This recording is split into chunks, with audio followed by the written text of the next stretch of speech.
So what I'm going to do, I'm going to share the screen.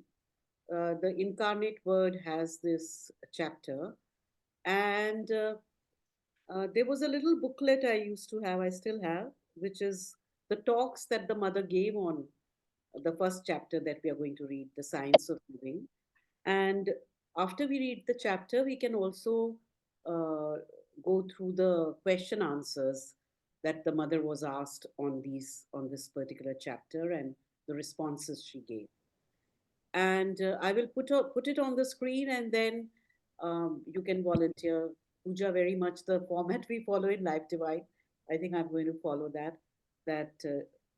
Each one of you can read out some portion, and then if there's any discussion, we can do that, or question answer, or go ahead. These are very small, simple chapters. So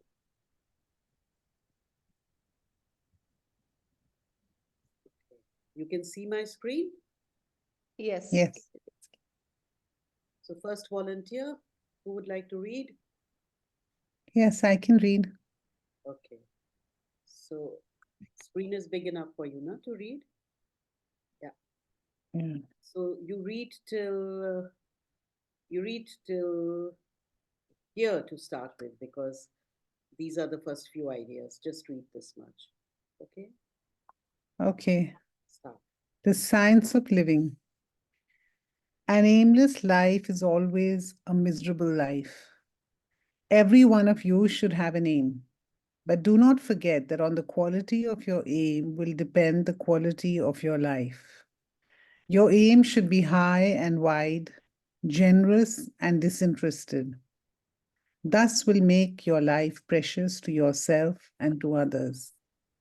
But whatever your ideal, it cannot be perfectly realized unless you have realized perfection in yourself. Okay, so anything to discuss here? If anybody has anything to say, ask, clarify, discuss, contribute, or summarize the main idea that is being spoken of here. Is an aim the same as having a purpose? Huh? Oh, Acha, you're asking. I thought you were reading out some question which was put to the mother, the way you spoke. No, it was a thought that is an aim very similar to a By the way, the purpose. byline to this chapter was, it's written so small that we missed it, to know oneself and to control oneself. Oh, right. These are translations. One has to remember that these essays, Mother has written very few things. Mostly all her collected works are conversations, compilation of conversations, transcripts of conversations. Her own writings are very few. These are actually written essays which she wrote when the ashram school was started. It was started in 40s, but these essays were written in 1950, 51, around that time, to clarify things to the teachers who were working in the ashram school. So this is a translation, to know oneself and to control oneself. They were written in French. I have a comment. Yeah. So the comment is that, I think it's quite interesting that she begins with aim and says that you have to have an aim because without an aim, your life is miserable. But then she goes on to say what is even more essential than an aim is to really understand perfection in yourself, realize perfection in yourself, which is, if you ask me, way more difficult than having an aim. So I think that should actually have been the sort of main point, which is you need to realize perfection in yourself because whatever your ideal, however big or small or whatever it is, you have to be, you have to realize that perfection. So unless she goes on to tell you how to do it, I think that's the more difficult part. Yeah, definitely it is the more difficult part. But depending on what aim you have, uh, it becomes clear what kind of perfection or in which areas you have to achieve that perfection. But So it, the aim but kind of she also, provides the peg. but she says, but whatever your ideal, however big, small, wide, So, so it's non-generous, whatever. individual. Yeah, Hmm? so it's individual. When she says whatever your ideal, it means related to that ideal. Whether you have a small aim, a noble aim, a petty aim, Exactly. whatever aim you want to realize, you cannot realize it unless you realize perfection in yourself. It So cannot that's be what I'm. perfectly realized, she says. No, The no, qualifying word is perfectly. I agree. So what I'm saying is that is the thing that you need to do first. Realize perfection, and the aims will all take care of themselves if you realize perfection in yourself, right? Yeah, but the perfection in yourself is conditional to the aim. It's not a general perfection in oneself or in every area. If I don't have an aim, where do I start? What kind of perfection am I looking for? But if I want to climb Mount Everest, I will work on certain things which I will not if I want to become an artist. So the perfection here, at least till this stage when she's speaking, it is relative. It is relative to the aim. That's why the first thing is aim and then is the perfection. Oh, okay. That wasn't clear to me. Now I know. Oh, I'm just thinking, isn't it the perfection is a journey and a pursuit? Because the more you, today my aim to perfect this for my own self, then the second aim takes over. So the perfection is a pursuit and a journey, I feel. Yeah. So it comes back to a little bit of also what is aim, like what Ruhi asked, is aim same as purpose? So aim can also have various levels, like tomorrow I want to go shopping, I want to go to the mall.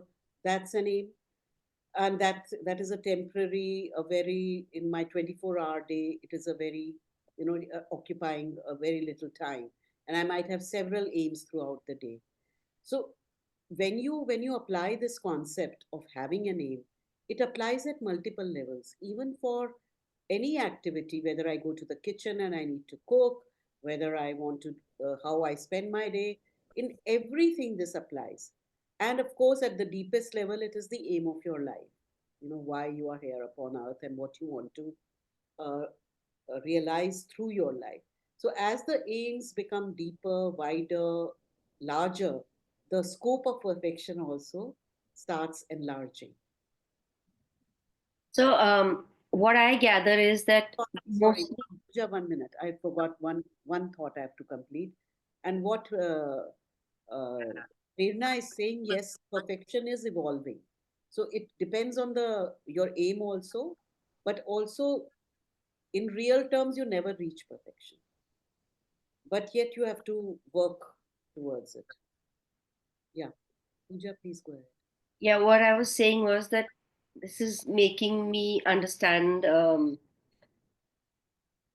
I have a central aim and then the various aims, short term aims, but I would, uh, for for myself in the coming 6 months or coming 1 year, 5 years, I would have a central aim. And then I would have these smaller aims to achieve that aim. Yeah, sure. And ideally, if the smaller aims have the larger aim as their reference point, it helps. Yeah, I meant that out of the central idea, then I draw out my day-to-day to achieve. And that takes care of the perfection part that I'm trying to work on. Ruhi, is your question answered? I mean, these are different names: aim, purpose. It all depends what value you give to that term.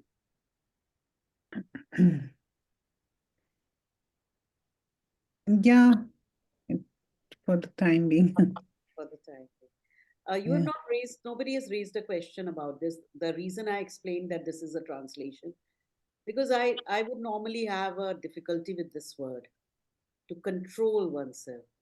Controls also gives a sense of kind of maybe suppression or something. But obviously, that's not what the mother is saying here. So, control in the sense of being a master of oneself, being able Mm. to, at will, to release or to restrain whatever you want to. I was thinking of the word I guess, manage that. If I know myself, I'm also able to manage myself better. At will. So, Right. Okay. So everything else is clear. And something I always like to point out, because for me, when I read the mother's words, many people say, but she has not said what is the way to do it. And I always find that the way is given actually.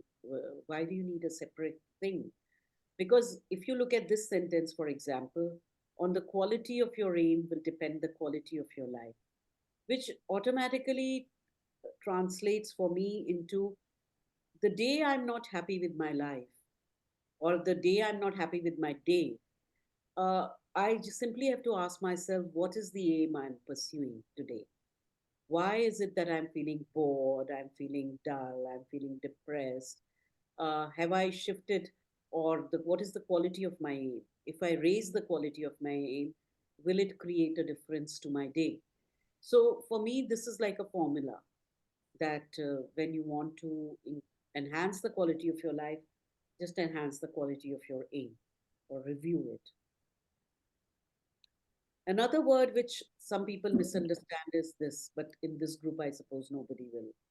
But still, I wanted to point it out. Disinterested. It's clear. The meaning is clear to everybody. The meaning of disinterested. Yeah, without any vested interest. Right. So it is not without interest, but without any self interest, vested interest. Right.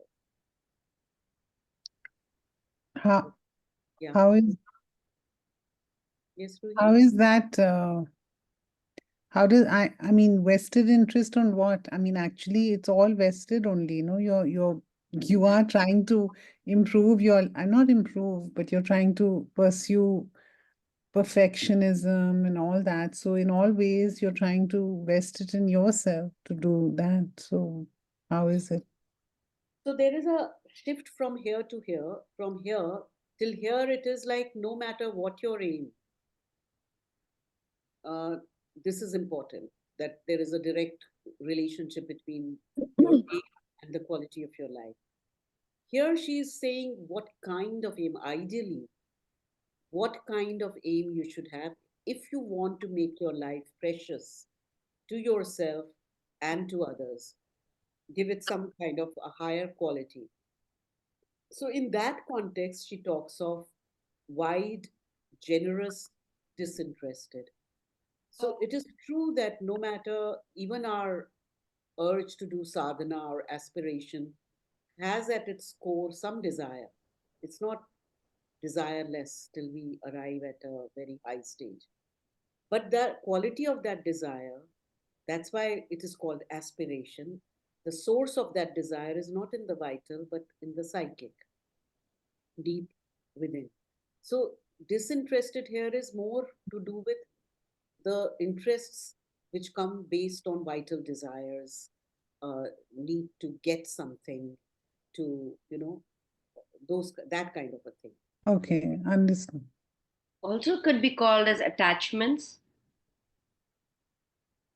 Uh, You get attached to something, so and that's, you have to get disinterested in that sense, because yeah, attachment is sure. It is the same thing of what the Bhagavad Gita talks of, the Nishkam Karma. To do works without preference or attachment or desire, without the calm there is again referring to the vital, and yet to give one's best. So this is in the context of if you want to make your life precious to yourself and to others. The first statement is general. The first two sentences, these are general. This is conditional, these two. And then again, she goes back to a general statement.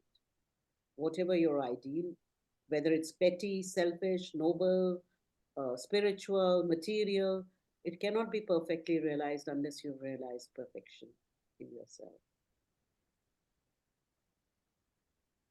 Shall we go ahead? Yeah. Okay, who would like to read this paragraph? I can read it. Yeah. To work for your perfection, the first step is to become conscious of yourself, of the different parts of your being and their respective activities. You must learn to distinguish these different parts from one another so that you may become clearly aware of the origin of the movements that occur in you, the many impulses, reactions, and conflicting wills that drive you to action. It is an assiduous study which demands much perseverance and sincerity. For man's nature, especially his mental nature, has a spontaneous tendency to give a favorable explanation for everything he thinks, feels, says, and does. It is only by observing these movements with great care, by bringing them, as it were, before the tribunal of a highest ideal, with a sincere will to submit to its judgment, that we can hope to form in ourselves a discernment that never errs.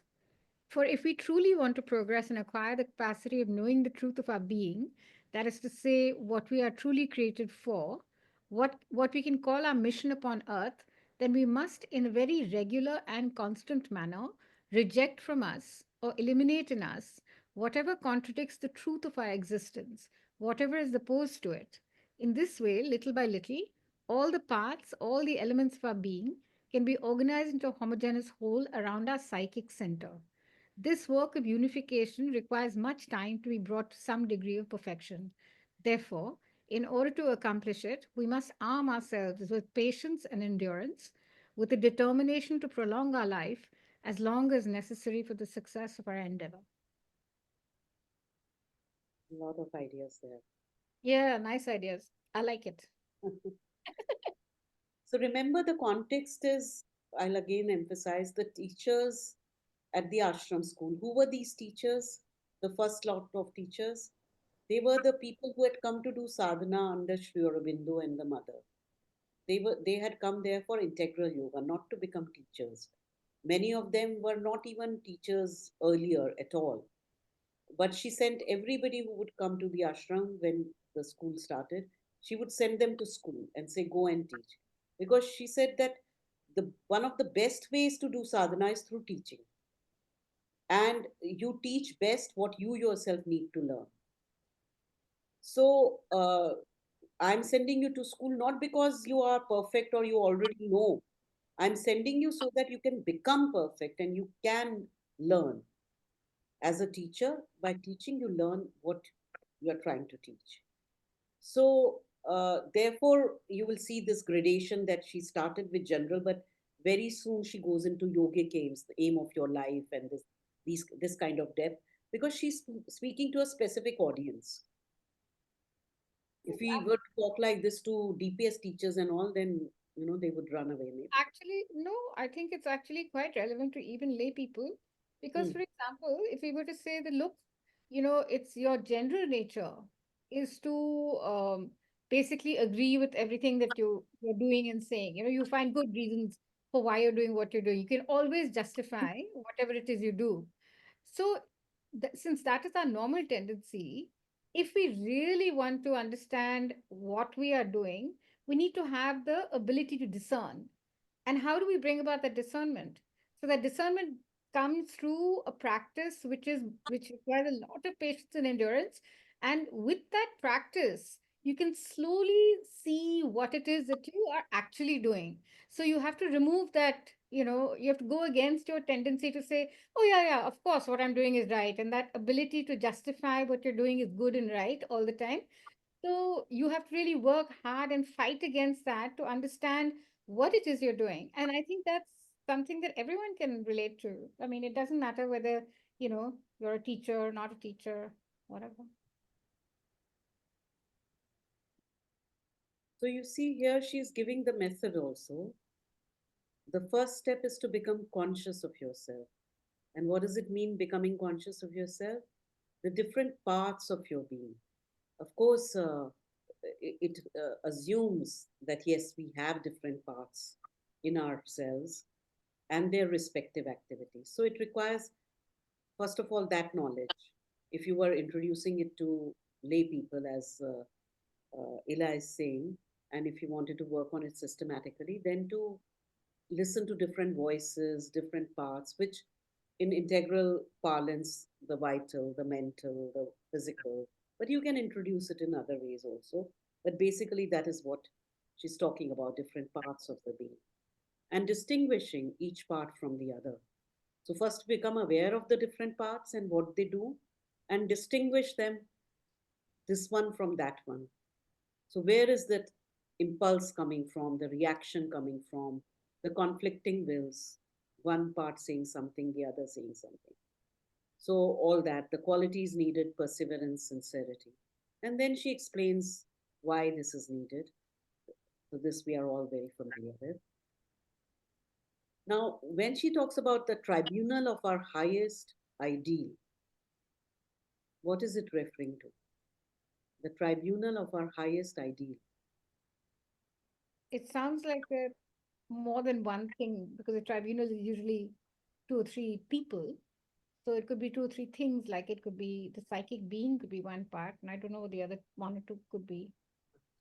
Let's see what does tribunal mean. Can somebody check? Tribunal is a court. No, It's like when you no, have more no, than because I think there here it doesn't mean 2, 3. I think there is another meaning to tribunal. I'll tell you. But again, I say it's a translation, so the person may have used tribunal. Tribunal is usually a court. It's There's a Type court or or an authority. with authority to judge. appointed. It's a board which is appointed to look into specific matters. No, not just a board, it can be a person also. Not one. A Any tribunal. person, no, that's No. what it says. Tribunal generally is any person or institution with authority to judge, adjudicate, or determine claims on disputes, etc. It's not okay, but normally it's not one person. It's normally 2 or 3. That's So normally here, the plural sense is not there. The tribunal of our highest ideal, yes, it would be the psychic, but the for me, suppose I've not reached the highest, I've not reached the psychic, then what would it be? Tribunal of our highest ideal. So whatever your highest ideal is today, whether it's from the mind, whether it's from the vital, doesn't matter. If it is even not from the psychic, start there. Whatever you think is your noblest, highest, widest, most disinterested aim, the largest which combines the other smaller aims, so that becomes the judge. And in front of it, there's this exercise some of you are familiar with, self observation and self organization. At the end of Living Within book, this from the mother's words, Amita has done it many times in her workshops and courses. Self observation and self organization, where it is the same thing that you come in touch inwardly every night, ideally, with that your highest aspiration, your highest aim, and let the movements of the day kind of float by as if images on a screen, and something will throw a light, will shine with light, and something will throw a shadow. So it is that she's referring to here. Observing these movements with great care by bringing them, as it were, before the tribunal of our highest ideal with a sincere will. So it's not a rational exercise, it is an exercise done from the inner consciousness without engaging your mind. So it is like you are the witness and you are just observing various movements that happened in you, and let them come and see which one is creating an unease or which one is creating a shadow, and you submit to that judgment that it was not in harmony or it was not an aid towards your highest aim. It might be from world point of view, it might be a very good movement, but that does not mean it will be something which is right for you. And so this is a very individual thing. Nobody else can decide for anybody else what this would be. This is not moralistic. This is not subscribing to any code. It is only your inner consciousness and your ideal that would know what happened there. So she's evoking this when she says we hope to form in ourselves a discernment. So it's not a mental discernment she's talking about. It is an inner discernment that never earns, almost an intuitive, based on your inner consciousness. star, your inner star. So inner star, yes, inner star. That's right. Because from the time when you are so small, how are you going to talk to children about inner discernment? You tell them it's your star, and your star is your way of discerning, right? Yeah, but that's how it was introduced. I think That the star brilliant. shines bright or it feels dull, it's happy or not happy. I think that's fantastic because, it's really a brilliant way of doing this because it's quite difficult to do. But when you have something to hook it to, it makes it a little easier to understand. Here she goes into the highest aim, where she's talking about why we are born, why we are on earth, what is our mission. So then one has to do it in a very regular and constant manner and reject from us, eliminate whatever contradicts the truth of our existence, whatever is opposed to it. So there are all these gradations here in this one paragraph. And this is the way for perfection. It is through this inner consciousness. Little by little, all the parts, all the elements of our being can be organized into a homogeneous whole around our psychic center. And so endurance, this thing, patience, endurance, determination to prolong our life. Why? So that we can see the here. Okay, would anybody like to throw light on this? What is the linkage she's making here? What is the? What is the link here? This sentence, especially this sentence.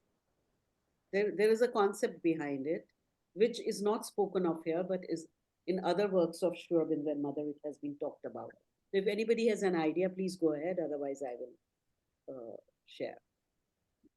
And honestly, I mean, I've read these chapters so many times. Every time I read, something new comes. No, but I don't know. I haven't read anything before, but I think what it says Yeah, is that you know, you can have or the ultimate idea is to find your to organize yourself around your psychic center to really understand your inner self, right? So that is that exactly a homogeneous whole around our psychic center. So to bring everything together so that everything is in harmony and reflecting what's within, you need to do that with patience and with endurance. So The it's lifelong yeah, journey. that's a lifelong, exactly. So you have to be patient. You have to do it with grit, endurance, determination, and that's the only way when you bring everything together, that you can achieve some degree of perfection. that is very correct, what He you've said. says it around here. It says it requires much time. So it's like uh, all this requires so much time that till the time you want to you work on your aim and towards your perfection, you want to kind of prolong your life so that you could progress to some degree. Right. Yes. So the Maybe, time, maybe, yeah, sorry. yeah, maybe I'm just thinking because, reading the patience and endurance, I think I don't know, the vital aspect is, because it requires a lot of time to change the nature, our own nature. And so that's where we need to be not hurry, but to be really, patient. And with time, it will be bring, I don't know, maybe. Yes. No, whatever you've said, Pooja has said, Ila has said, and I said, everything is there, definitely. But there is something else which is coming through to me today Is only. it is it a reference to what The aim. Reference sorry, to? can you hear me? Yeah, yeah. Is it the reference to when you try and perfect yourself, it's that superhuman quality that is the aim of future No. The super mind is completely different. supermind. Hmm. That's different. Uh, so the key here is this homogeneous whole around our psychic center. You see, the linkage that is coming to my mind, I'm not saying I'm absolutely right because I don't know, this just struck me. Because what remains after death is the psychic. What gets reborn is the psychic, not the mind, not the vital, not the physical. When I come back to life, my psychic center might come back with a totally different mind, totally different vital, totally different physical. Physical to all of us now, but also from the mental world, it can pick up elements and create a completely different mind to what I have today. And same way the emotional being. The importance of organizing things around the psychic in Sri Aurobindo's terminology, when that happens and the psychic starts leading, that is called psychicization. Psychicization of the being. There are three stages. The first is psychicization, second is spiritualization, third is supramentalization. So, psychicization, when it happens, what it means is basically whatever element of your mind, of your vital, you are able to psychicize, that you can carry into the next life. So the progress you made in this life will not be lost. You won't have to start at ground zero in next life. So that's why the importance of prolonging your life, so that the more elements you can organize around the psychic, the greater chance that your evolutionary journey will be faster and more homogeneous, starting from where you left off in the next life. Otherwise, you'll again have to spend many years building up your mind and all that, and re because there won't be any memory or there won't be anything. But whatever is psychicized also travels with you to the next life.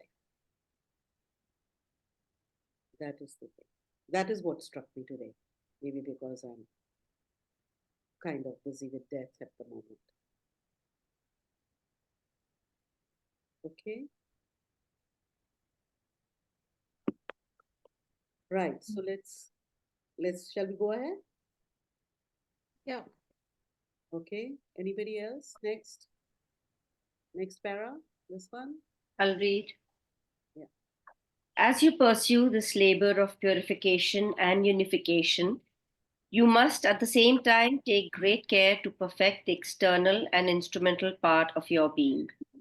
When the higher truth manifests, it must find in you a mind that is supple and rich enough to be able to give the idea that seeks to express itself a form of thought which preserves its force and clarity. This thought, again, when it seeks to clothe itself in words, must find in you a sufficient power of expression so that the words reveal the thought and do not deform it. And the formula in which you embody the truth should be manifested in all your feelings, all your acts of will, all your actions, in all the movements of your being. Finally, these movements themselves should by constant effort attain their highest perfection.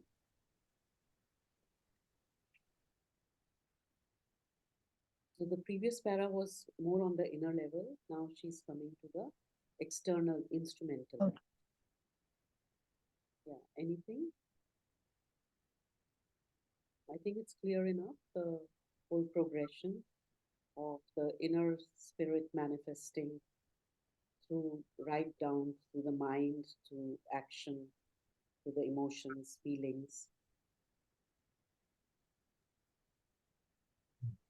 If I was to think of it as that this was for teachers, I think just the importance of ability to express oneself, which very often, we don't work with children as much. Yeah, express oneself, but then which self? Like just I'm thinking in very simple terms that even if I have an idea, I have a thought, and I want to verbalize it and express it, and it needs to be done which is true to my thought and my idea. Right. Yeah, I know. Very true. And here, of course, you have to see the whole chain. The inspiration. I mean, one of the problems is that I might get an inspiration as an artist, as a poet, as a whatever. But by the time I express it, my own emotions might have colored it. my own lack of mental organization might distort it. My preferences, my biases, my prejudices would distort that inspiration and express it, and then my lack of expression or my limitation of expression. So all these are barriers. So if you decode this, what mother has said in one sentence, you will see, and you lay out what is the work to be done. It will be a whole curriculum, because how to train the mind, what qualities does the mind need to be able to receive the truth, and then to be able to organize it without losing a bit of it or coloring it with one's own personality and things like that. Can you express it absolutely, just as, I don't know if you have experienced it, but many times when writing an article or a poem, something comes and you start writing, and then your hand stops. The mind is giving the words, but this is not the same thing. What was coming and now what the mind is saying, there is a difference in the vibration. So your hand refuses to move ahead. I mean, this is something which I can say from experience, but there must be many higher experience where you just feel, or as an artist, like Ruhi is an artist, that you have something coming, and suddenly, you can feel the difference in vibration, if whether you are coloring it or it's coming from. Yeah, Ruhi?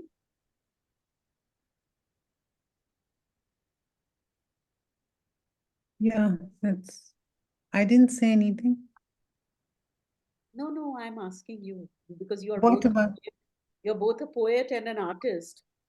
That's why I was asking for your Yes, actually, sometimes a thought comes, especially where poetry is concerned.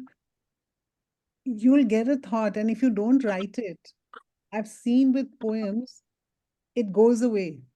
It's it's like a visit. It's like a bird. It's come.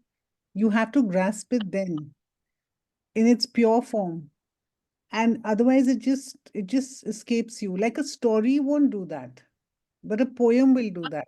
A story will still formulate in your head, but a poem will come, and if you don't express it immediately, whatever time, night, day, if you don't write it down, it just goes away. You can't revisit it again. I feel that. And so it's like a moment of inspiration. But Anuradha, actually going back to the writing, this thing that talking about the mind being mature enough, or it's not saying mature, but to manifest all the higher truth, etc. Yes, In it. quiet receptivity.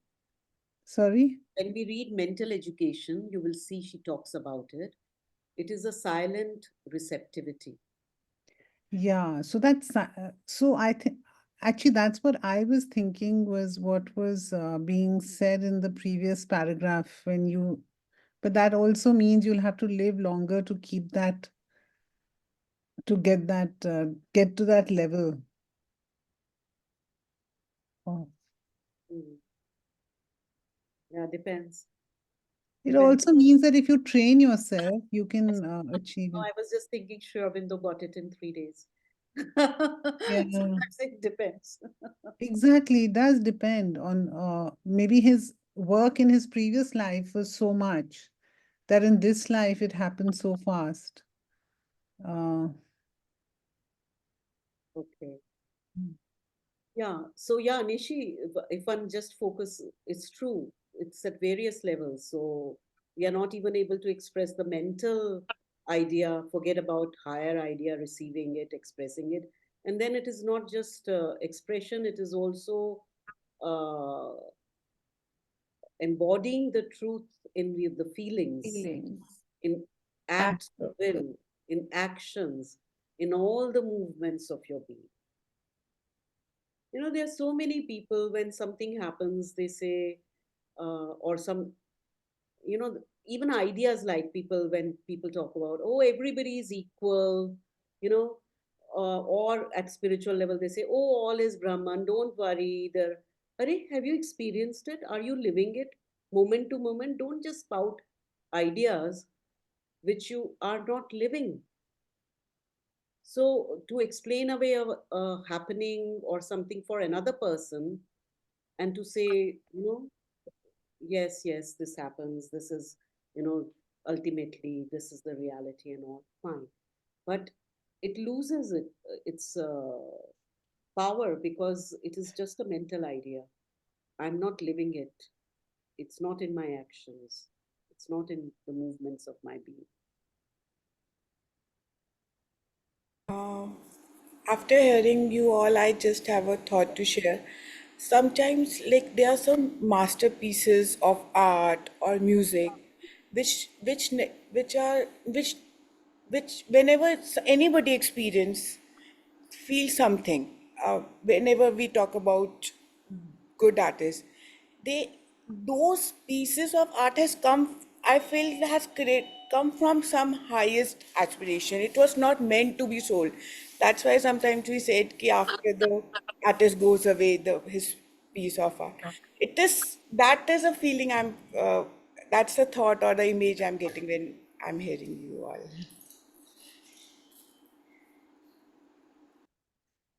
That is true because we generally associate inspiration with the creative pursuits, poetry, uh, art, sculpture, etc., etc. But actually, the inspiration is there for the scientist also.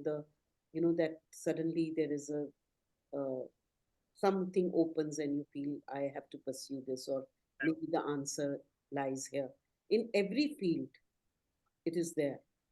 So the more we can go to that level and develop our mind to become an instrument of a higher inspiration, the great, and then all these levels intervening, that is the formula she's giving to us for perfection. So, so she's starting from first the inner work, having an ideal, letting all your inner movements uh, pass in front of it, and inwardly to correct your poise, your inner poise. And then the outer aspect of it is where you try and become more and more receptive to the higher ideas, higher truths, and then see how they can be manifested at your emotional level, at your physical level, at your mental level. So that is the way she's pointing out for perfection, how to achieve perfection.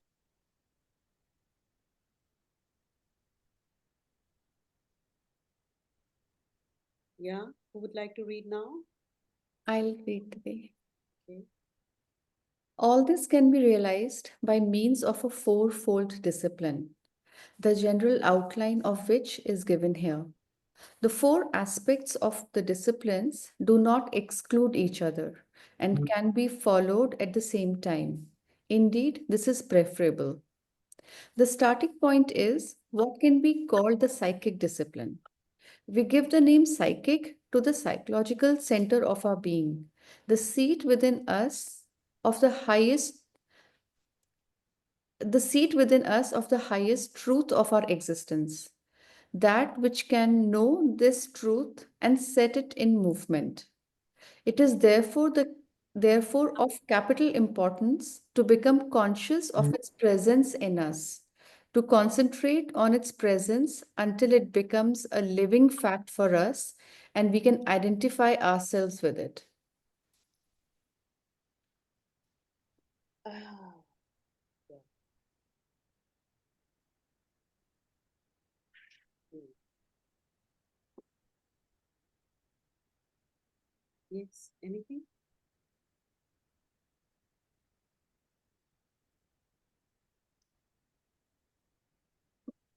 So, fourfold discipline, mother is talking about the physical, mental, vital, and the psychic, no? Yeah.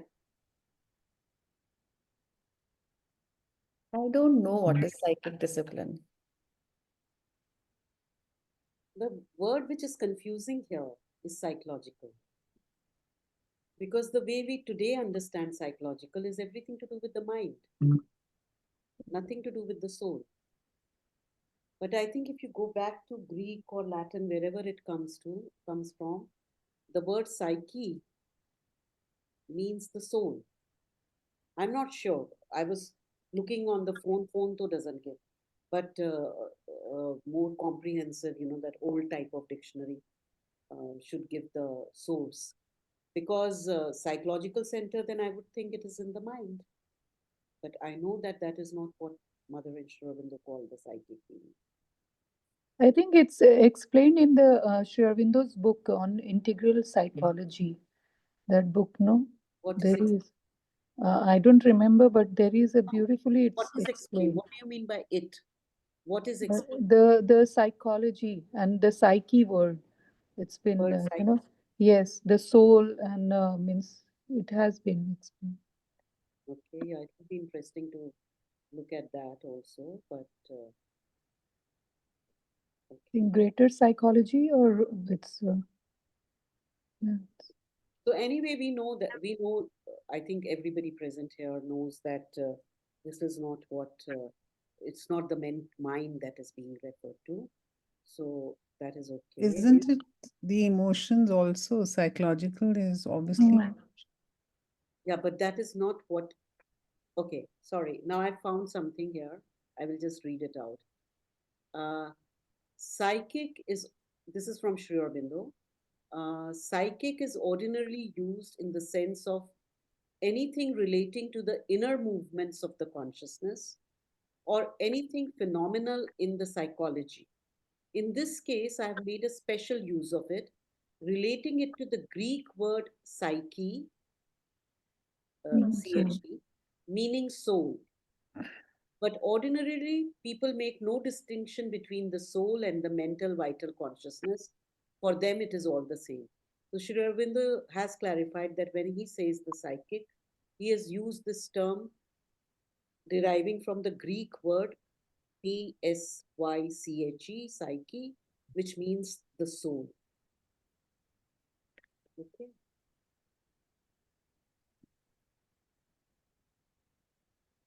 Could you see when I changed my tab? Could you see what I was reading out? Yes. yes.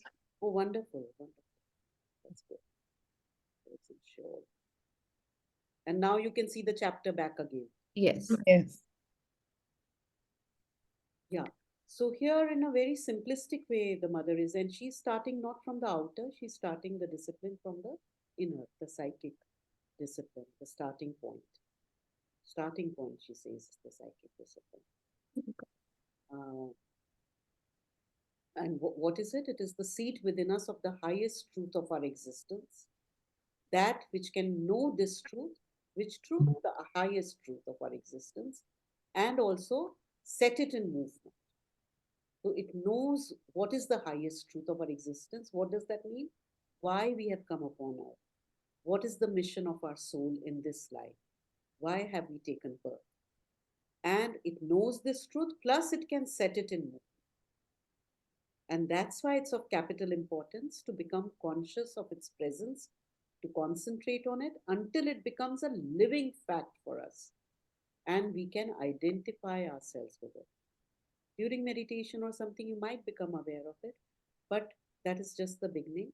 It has to become a living fact, just as the mind is a living fact, the emotions are a living fact, the body is a living fact. If we say think, you don't have to say, oh, let me first find where my mind is, let me get in touch with my mind. It is automatic, or same way with your feelings. But for soul, we have to say, we need, I can't, not at a drop of hat, we can connect with the psychic generally, and we can identify ourselves with it. That this is me. This is me. Okay? How much do we have left? We won't be able to finish the chapter. Do you want to stop here? Or do you want to read one more para? Okay, so let's read one more para, then the inner part finishes. Okay? One more volunteer? Who would like to read? Sagarika, Sunaina, Harpreet, Prerna, people who have not read. Should I read? Yeah, please, Sagarika. In various times and places, many methods have been pre prescribed for attaining this perception and ultimately achieving this identification. Some methods are psychological, some religious, some even mechanical. In reality, everyone has to find the one which suits him best. And if one has an ardent and steadfast aspiration, a persistent and dynamic will, one is sure to meet in one way or another, outwardly through reading and study, inwardly through concentration, meditation, revelation, and experience. The help one needs to reach the goal. Only one thing is absolutely indispensable: the will to discover and to realize. This discovery and realization should be the primary preoccupation of our being, the pearl of great price which we must acquire at any cost. Whatever you do, whatever your occupations and activities, the will to find the truth of your being and to unite with it must be always living and present behind all that you do, all that you feel, all that you think.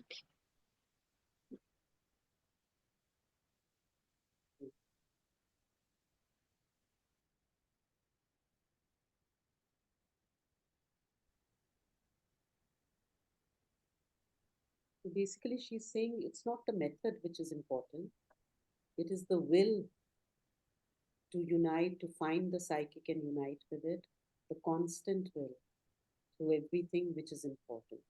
And the method can be unique to each individual.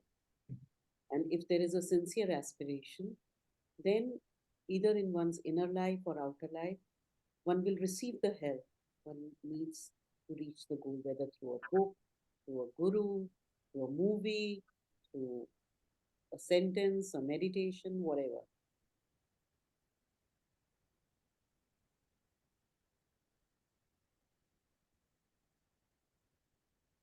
Anything anybody wants to say, share?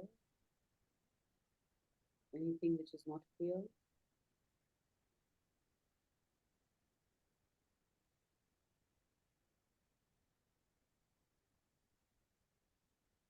In this paragraph, she's trying to give us the tool for our psychic discipline. Yeah, she's saying discover your psychic being. To discover our psychic, in what she said in earlier paragraph, to discipline ourselves, psychic discipline. In Not this, to she's discipline telling, the psychic discipline and to discipline our psychic are two different things. Psychic doesn't need to be disciplined. okay, Psychic is a portion of the divine. It's the divine spark in ourselves. It doesn't need to be disciplined or perfected in the sense of refined or anything like that. Psychic is the divine, divine. but the spark needs to grow in strength. And that it grows, the more our outer being, the more we give power to the psychic within us, through our life experiences, it grows. But first, we have to find it within ourselves. We have to identify it within ourselves and bring it forward. So that is the psychic discipline, the discovery of the psychic in oneself and identification with it and beginning to manifest it in everything that one does. And it is quite different from when she will talk of the mental discipline, vital discipline, physical. There we have to control certain aspects, refine, develop certain. Psychic discipline is different. The psychic itself is perfect, but it is hidden.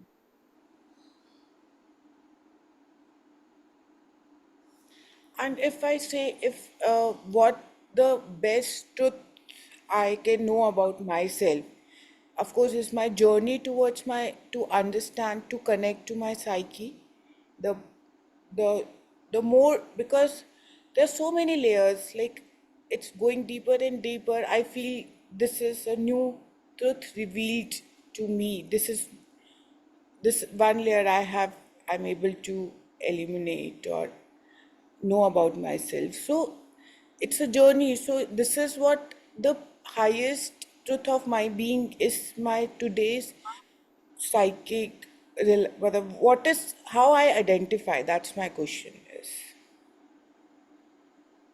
I think it will become more clear when we read the chapter on psychic education. Okay, sure. But whatever is my highest truth of being might be influenced by psychic, but it is not the psychic. Okay, There is a difference. it's a difference. Psychic is a plane of consciousness. It is just like mind is a plane of consciousness, which is very different from the emotional consciousness, which is very different from the physical consciousness. Psychic is also another level of consciousness. Anandati, your sounds very low. Just I For don't know. everybody, Now it's okay. Yes. so I'm saying psychic is a different level of consciousness, just as mental consciousness is quite different from vital consciousness, emotional consciousness, or from physical consciousness. So the psychic also is a different plane of our being, different level of consciousness. But yes, whenever you experience nobility, beauty, anything which you feel like divinity, whether it's at the level of mind or emotions or in your physical, it is it is an influence of the psychic that creates that.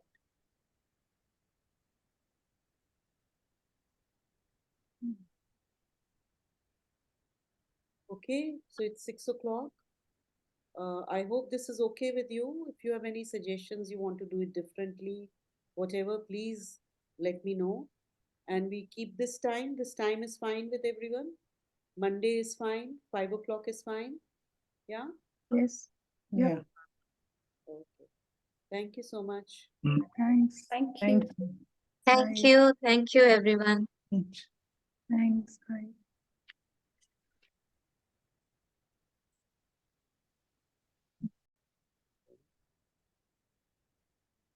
So I'll share the screen. Harpreet's also joined.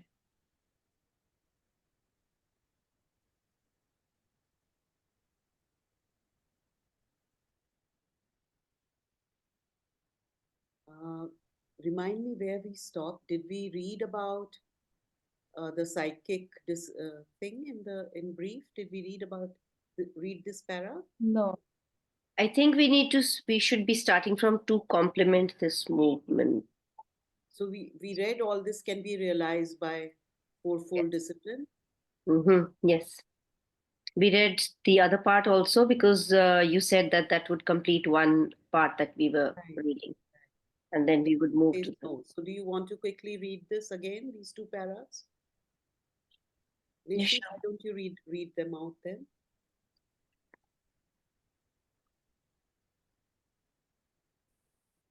What's the one just before this? The one before this is this one. Perfect the external instrument parts.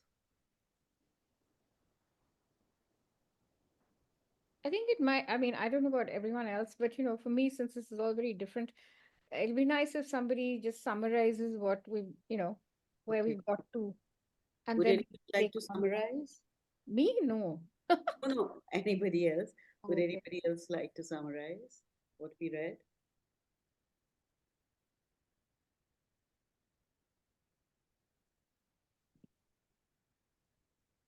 Okay. So we read about the aim, the importance of the aim, and how it has an impact on the quality of the life. And then we went on to see that to realize perfection, whatever be our aim, if we want to realize any kind of perfection in it, realize the aim perfectly to any extent, the key is realizing perfection in ourselves. And there's Mother talks about, that we have different parts and we need to observe these, understand. And also, she talks of one particular exercise which Pooja later privately shared with me, which I was also planning to share, but after the whole chapter finishes, there are mother's commentaries. So she pointed out that this phrase that we discussed at length that time, tribunal of our highest ideal, mother has clarified this. So we will read that after finishing the chapter, her question answers on this chapter, this particular essay. And then she goes on to how to go about this labor of purification and unification. So we can start from here, where after laying out the concept, she's getting into how to do the work. Nishi, you can start from here as you pursue. As you pursue this labor of purification and unification, you must at the same time take great care to perfect the external and instrumental part of your being.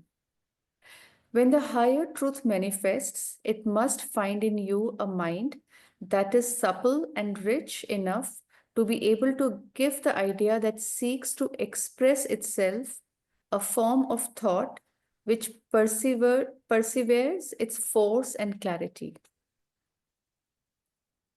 This thought Here's the preserves, which preserves, sorry, uh, supple and rich enough to be able to give the idea that seeks to express itself a form of thought that preserves its force and clarity.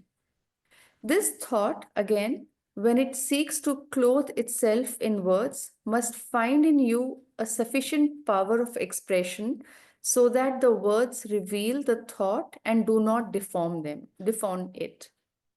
And the formula in which you embody the truth should be manifested in all your feelings, all your acts of will, all your actions, in all the movements of your being.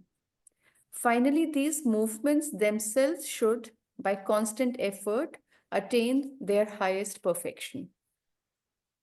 So the concept is clear here?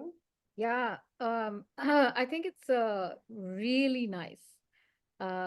It's a really nice thought that you have to really I think what I really like is the idea of the mind being, to keep your mind supple and rich.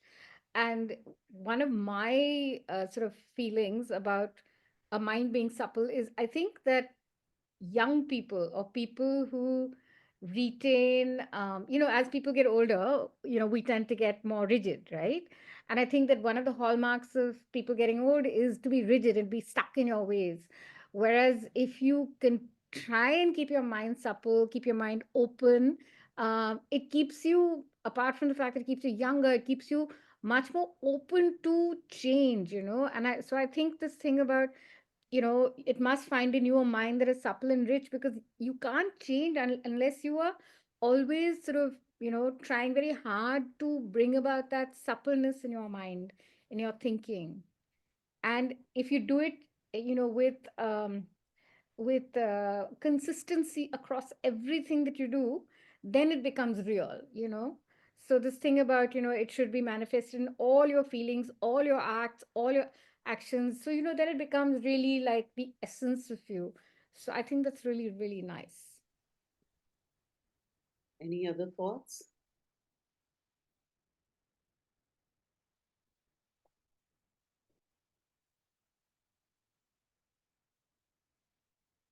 So here you will notice that because like I said last time, this is written for a particular audience. Uh, it can be meaningful for each and every person in the world, but the mother has written it in a particular context and of a particular readership. So she's referring to the higher truth, the higher truth. So it is written for sadhaks, people who were doing sadhana. So any kind of, in this case, we know by higher truth, she's referring to truth which is beyond the mind, beyond the mental planes. If we take at our level also, so when an inspiration manifests, uh, two people might get the same inspiration, but what they produce might be vastly different.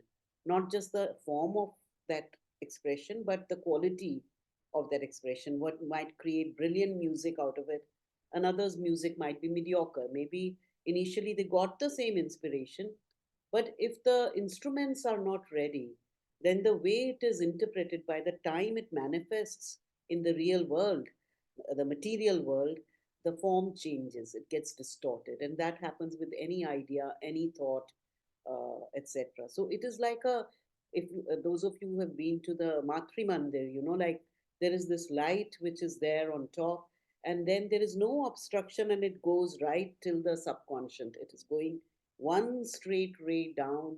If you go below the Matri Mandir and that lotus pond, it is going right till there. And that is symbolic. That's been done very consciously as a symbolism. So it is like that movement of the light or the inspiration, etc., and establishing full clarity and purity and manifesting. Because the purpose of Sri Aurobindo's yoga is to manifest divinity in life, not away from life. So it is very interesting. I find that how the deepest, the most complex, the very core ideas run through whatever text you pick up, whether it's the Life Divine or a text like this, which is about what to do with children. The idea is the same. It is expressed totally in a different form, but the idea is at the same.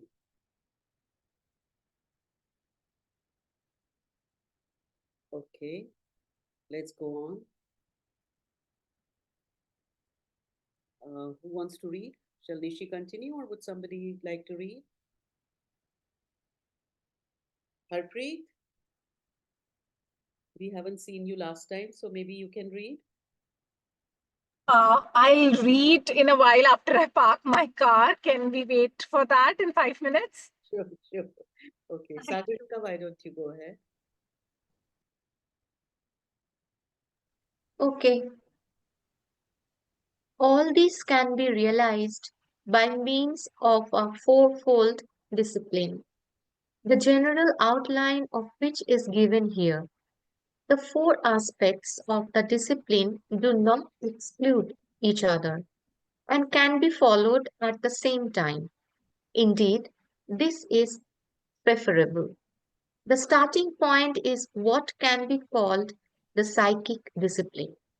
We give the name psychic to the psychological center of our being, the seat within us of the highest truth of our existence, that which can know this truth and set it in movement.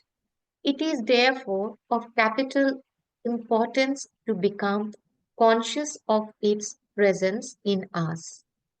To concrete on this presence until it become sorry, Concentrate. oh sorry, to concentrate on this presence until it becomes a living fact for us, and we can identify ourselves with it. Okay. So clear? In very simple terms here, she's explaining what is the psychic. Of course, the origin is from the Greek word psyche, which means soul, not the mind. Soul. So she's talking about that, and fourfold all of us know is psychic, mental, vital, and physical. And important thing is that simultaneously, if they happen simultaneously, it is preferable, she says, because all our actions are imbued with all of these. But I think the more interesting thing is about how she talks about knowing one's psychic, really understand, becoming conscious of its presence in us. And then it becomes, it's going back to the star, you know, it's Yeah. like saying, find your star, Mm. know your star, know that you have it, know where it is, and then it becomes a living fact. And so, in fact, what that young girl was doing was this. She's conscious of his presence. She concentrates on it till it becomes a living, she's concentrated enough for it to be a living fact for her. And she identifies herself with it. And so it is her guiding principle. Mm. So she's actually here, so that's pretty advanced. Okay, let's carry on. Pooja, Yeah, sure. In various times and places, many methods have been prescribed for attaining this perception and ultimately achieving this identification. Some methods are psychological, some religious, some even mechanical.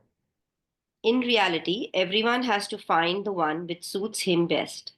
And if one has an ardent and steadfast aspiration, a persistent and dynamic will, one is sure to meet, in one way or another, outwardly through reading and study, inwardly through concentration, meditation, revelation, and experience, the help one needs to reach the goal. Only one thing is absolutely indispensable: the will to discover and to realize. This discovery and realization should be the primarily preoccupation of our being, the pearl of great price which we must acquire at any cost. Whatever you do, whatever your occupations and activities, the will to find the truth of your being and to unite with it must be always living and present behind all that you do, all that you feel, all that you think. Any comments, any reflections? Well, I'm sorry, but I'm quite excited by this whole thing because I think it's really so relevant for the modern day, in the sense that it's just so logical, you know. If you want to really bring about some change, then it's just got to be your main focus. If you don't focus on it completely and totally and in every which way, it's not going to happen. So work hard, practice everything, do what you need to do inwardly, outwardly, keeping the one goal that you have in mind. Anuradha, this is all about vision boards. Have your vision, create your vision board, work with discipline, and it'll get you where you want. I think it's wonderful. What So, does, sorry, yeah, can go I ahead. say? No, please go ahead, Sagarika. Okay. No, no, you complete your, sorry. No, what I was saying was that what this means to me is that whatever work I do, in whichever capacity, wherever I am, this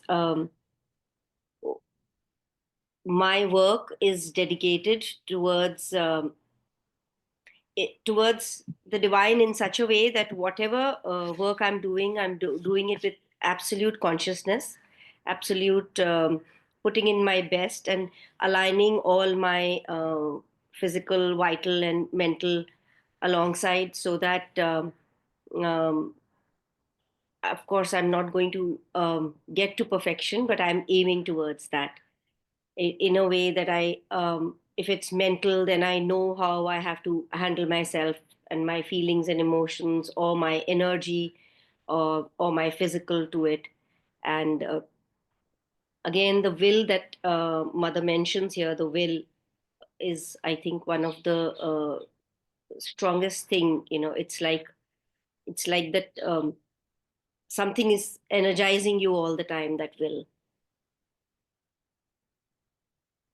Aspiration and will. I have Um, Sagarika? after Sagarika. Sorry, what does it mean? It's inwardly through concentration and as meditation. Revelation means, what does it mean to say? Revelation is when something rises up in your consciousness, either from within or from above. It comes into you.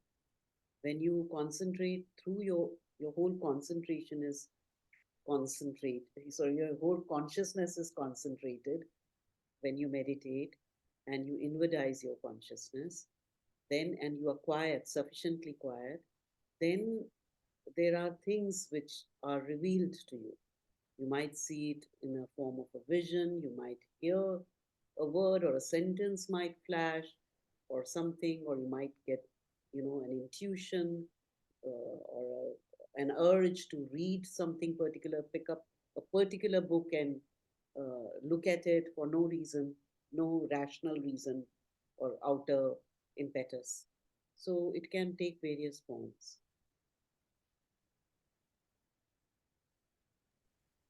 Okay, Even thanks. I have a question though. My question was, a little related to what Pooja was saying about how, you know, people, and I've heard many people saying this, that, what I do is an offering to the divine. I do it as an offering to the I've never really understood what that means. I mean, what do you mean by you're offering to the divine? You're doing it for yourself, given a certain, you need to connect with yourself, right? So the whole idea is to make yourself a better version of who you are, following the principles that have been laid down. So, what is the connection with me offering it to the divine?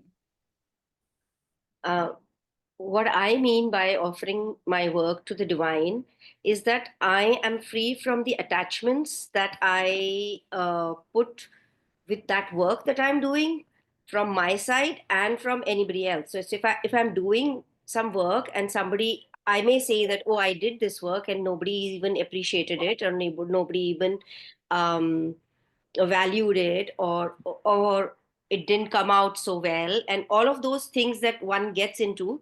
So when I'm offering any work to the divine, I don't find any work which is high or low. It may be some work which I am doing for the larger society, or for the part, or for my earnings, or it may be just any work that I am doing, maybe in the house with my children. And I will never feel, because I am doing this work, because even if I say that I'm doing this for me, I still have some attachments. I have always realized this.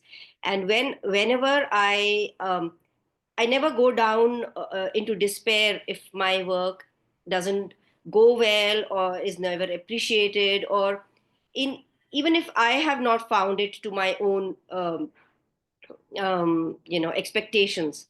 So one, that, and the second I mean by, when I offer my work to the divine, is that um, I try and make myself as empty as, um, empty as a vessel, so that I kind of become a channel for um, the divine's work. So I kind of go aim towards that purity in my work, in my aspiration. That is what I mean by that. Okay, I kind of got it. Anybody else want to explain a little more on this?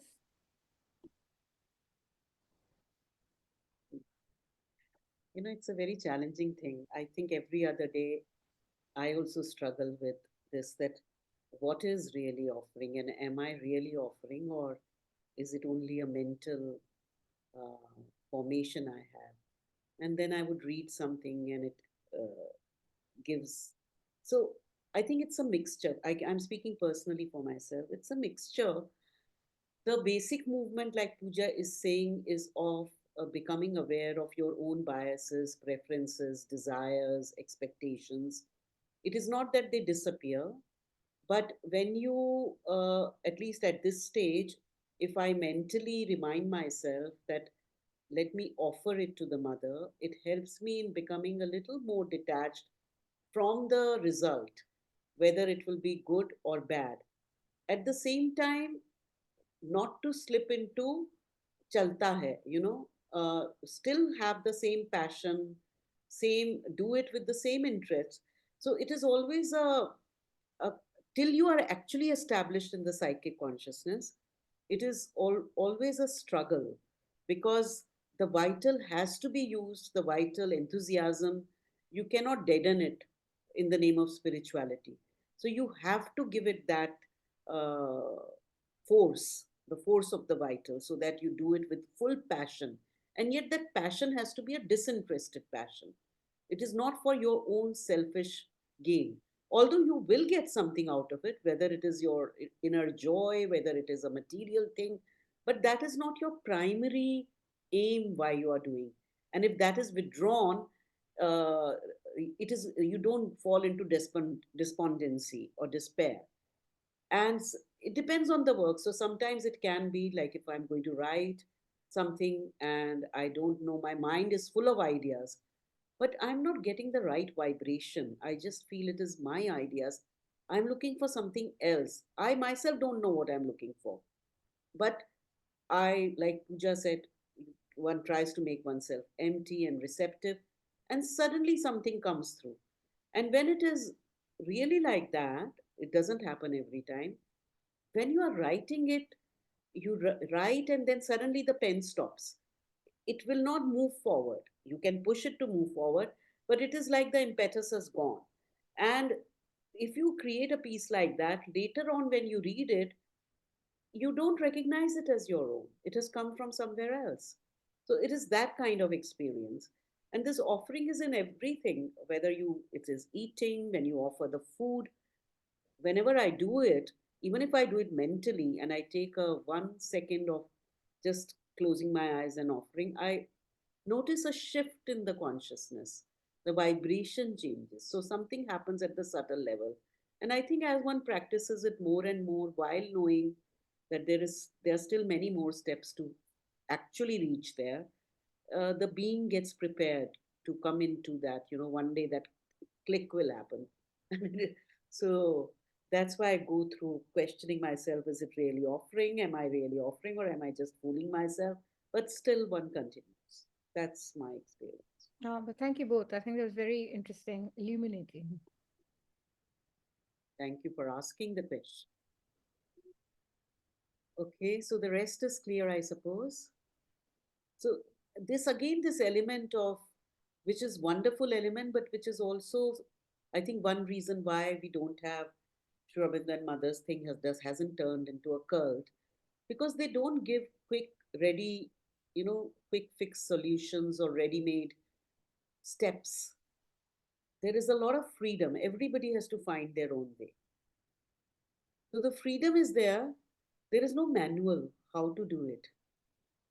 And that is why a lot of people find it difficult to practice this yoga, because there is no, these are the 10 steps, you follow them and you will arrive.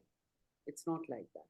So this freedom is inbuilt at every stage, that depending on your temperament, depending on your soul's aspiration, you will find the method which suits you.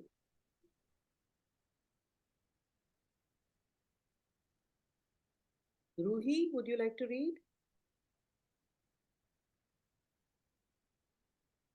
Yes, sure. Excuse me.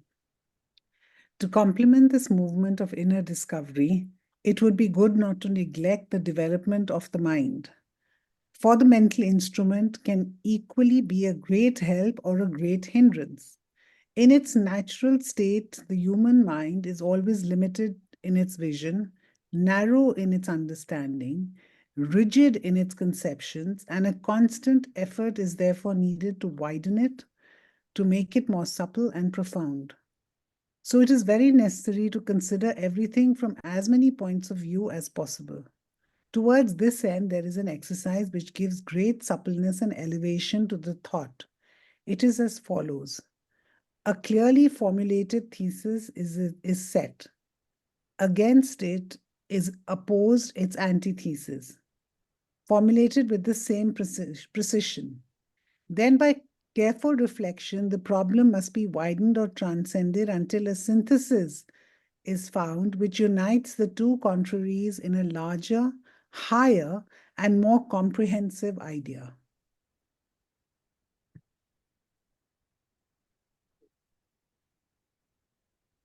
We should read the second paragraph as well. I mean, the next para as well. It's kind of linked. Many other exercises of the same kind can be undertaken. Some have a beneficial effect on the character and so possess a double advantage. That of educating the mind and that of establishing control over the feelings and their consequences. For example, you must never allow your mind to judge things and people. For the mind is not an instrument of knowledge. It is incapable of finding knowledge, but it must be moved by knowledge. Knowledge belongs to a much higher domain than that of the human mind, far above the region of pure ideas. The mind has to be silent and attentive to receive knowledge from above and manifest it, for it is an instrument of formation, of organization and action, and it is in these functions that it attains its full value and real usefulness. I think someone can read the next paragraph. That's also Yeah, it in. is also to do with the mind. Hmm. Ila, you want to read the next paragraph? This one? There Okay. is another practice. Yeah, there is another practice which can be very helpful to the progress of the consciousness. Whenever there is a disagreement on any matter, such as a decision to be taken or an action to be carried out, one must never remain closed up in one's own conception or point of view. On the contrary, one must make an effort to understand the other's point of view, to put oneself in his place, and instead of quarreling or even fighting, find the solution which can reasonably satisfy both parties. There always is there always is one for men of goodwill. Interesting. That's what she means by the opposite, looking at the opposite, looking at both sides and creating a higher and more comprehensive idea, I guess. Uh, that means something more also. But More also, but if like this is you like the do most that, then it helps. useful. Yeah. So there are these three paras which are on the mind. The first one, the nature of the mind, limited in its vision, narrow, rigid, so supple. We already spoke about this earlier. And here, this is the widening part, that you need to widen your mind by considering everything from as many points of view as possible. So, and then she gives this exercise which is known as thesis, antithesis, synthesis, where synthesis is not a, neither is it a compromise, nor is it a simple addition of all points of view. It is a higher idea which has the capacity to hold all contrary ideas and yet go beyond them. It sounds like the peace between Israel and Gaza. Sorry? It sounds like the peace between Israel and Gaza. Israel wants one thing, Gaza wants something else. You put the two together, you have to get something which is even higher and better. And, it's not just Yeah, a I was thinking exactly the same thing. And I uh, was just going to ask that can someone give a concrete example? And I was thinking that we would all come up with this. because honestly, I mean, I think this makes again so much sense because sometimes when we're so rigid in our ideas, we can't see any other point of view. You think that what you're saying, what you're doing is the right thing. There is no other. And so you have to really force yourself to say, no, there's got to be another way of looking at it. And even if you can't find multiple ways of looking at it, there's got to be an antithesis to every thesis. I don't know whether one can easily find it or whether one can even arrive at a synthesis, but I think the fact that one should try is unquestionable. I mean, So, it's a if good you read Life Divine and when you read Sri Aurobindo's books, he uses this method a lot. And he uses it depending on which book we are talking about. Like in Life Divine, he uses it for philosophical concepts. Like the first few chapters only, one chapter is totally focused on the ascetics denial, which basically refers to how there is one path, the path of the sannyasi, which says Brahma Satya Jagat Mithya, that world is an illusion and only spirit is real. And he explores what is the truth in that, where does it come from, but then he also points out what are its limitations, where is it flawed, this argument. Then in the next chapter he goes into the negation of the materialist, the materialist's negation, where the materialist says only the world is real, the spirit is hogwash. You can't see it, you can't, this thing, this is nothing like that exists.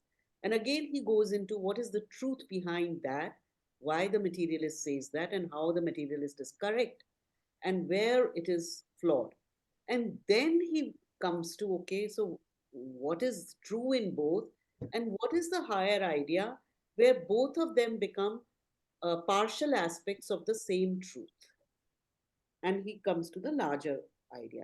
So there it is in the field of philosophy. If you read Ideal of Human Unity or Human Cycle, which are social and political commentaries, there he has taken up examples of why the World War happened, why colonialization happened, and what was the urge behind it, and what was true in it, and what then gave place, and what is to come in future because this. So he synthesizes everything and then presents something larger in which everything acquires its right place. That this happened at the right time, this was necessary, but then its time was over, and this is what it contributed, this is where it became a trap, etc., etc.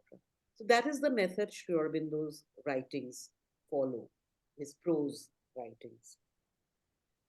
But So I think it's so relevant, meaning that we can probably use it for most things, you know. And I think anytime we find ourselves stuck in something, then this is a really good method to, you know, get ourselves out of it and see that there is another way. And, you know, the thing that you said about sannyasis, for example, people who, for example, very firmly believe in God and temple and think there is no other way would really benefit from a little bit of antithesis and synthesis, I think. no, and also people who get irritated with them could also benefit by looking at Everyone, what is of the course. truth in their urge for Of course, temple. everyone. But you see, the thing is that people who are, you know, sort of very religious and stuff are so sure that that is the only way. They become rigid and closed. So I think for everybody who's rigid and closed, I'm not saying only for them, but anybody who's rigid and closed, it's a great way of trying to open one's mind.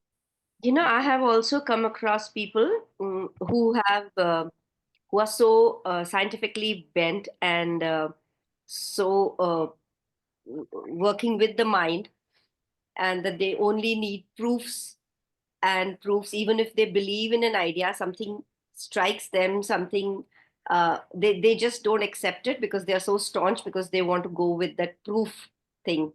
So I've seen both sides. I mean, even religious people who are so stuck up, and even people who are so scientifically bent, or It is the science. exactly. So it is very good for conflict resolution. It is also good for creativity because if your mind develops like that, then you can see so many aspects of truth and you can hold a whole vision. Of course, what I have found, what really helps, suppose two people are disagreeing. There is a, I want to make something this way, another person wants to make it that way. And we keep hitting at each other. No, this is, I'm right, the other person says I'm right. But if you go deeper, for that one always has to go deeper to find the synthesis or rise higher. One says, okay, what is the innate impulse? Why do I want to do something? Why am I insisting on my idea? And maybe behind it there will be, maybe I feel that society will gain from it. There'll be some social good, or the Gnostic Center will gain from it, or my family will gain from it, and the other person has also the same urge, is wanting to do social good, or this, that, or the other.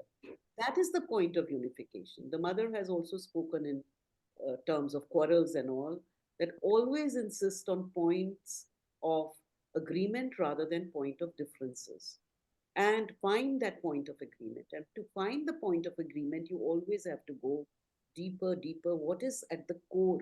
What is impelling the other person to say this? Not at the level of emotions, not at the level of the mental thought, but inwardly. What is it that is impelling? And same way for yourself. And then one is able to more easily arrive at, where one can hold both the things and acknowledge that we are actually both wanting to express the same urge, but due to our own biases and everything, manifesting it in different ways.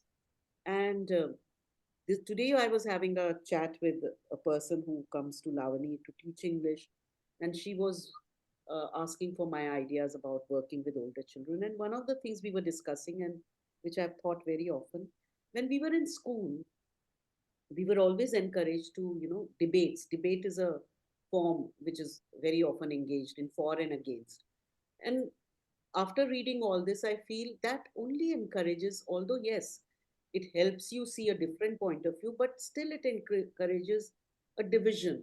It encourages us to see the world in black and white, either this or that. And we should have formats even for teaching language where we go beyond this. We do develop our debating skills, but then we have to add the third step, synthesis. Not just thesis, antithesis. If you don't go to synthesis, then you are still caught in the trap of division.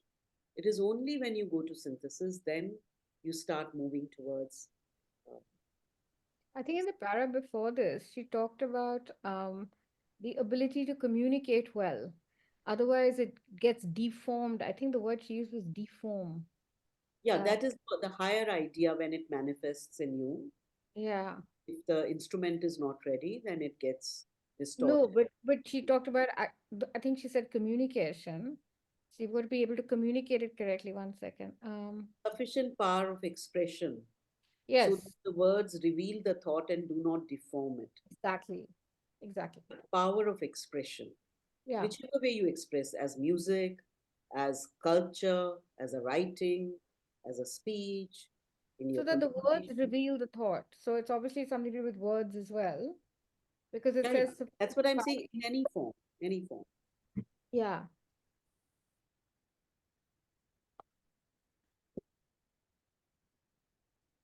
Okay. So this is about that exercise, and then she's talking about the second exercise. Is she right? This concept. Mind is not an instrument of knowledge. It is incapable of finding knowledge. Now, this is so contrary to what we have been brought up to believe. Mind is like the final, uh, highest faculty, highest power in us. And if we want to gain knowledge, it is through the mind that we will gain. But it's, Whereas saying it's incapable of finding knowledge, but it must be moved by knowledge. but This isn't goes back to the same thing, that knowledge comes from above or from deep within. It so she's not belongs to a talking about higher. the regular.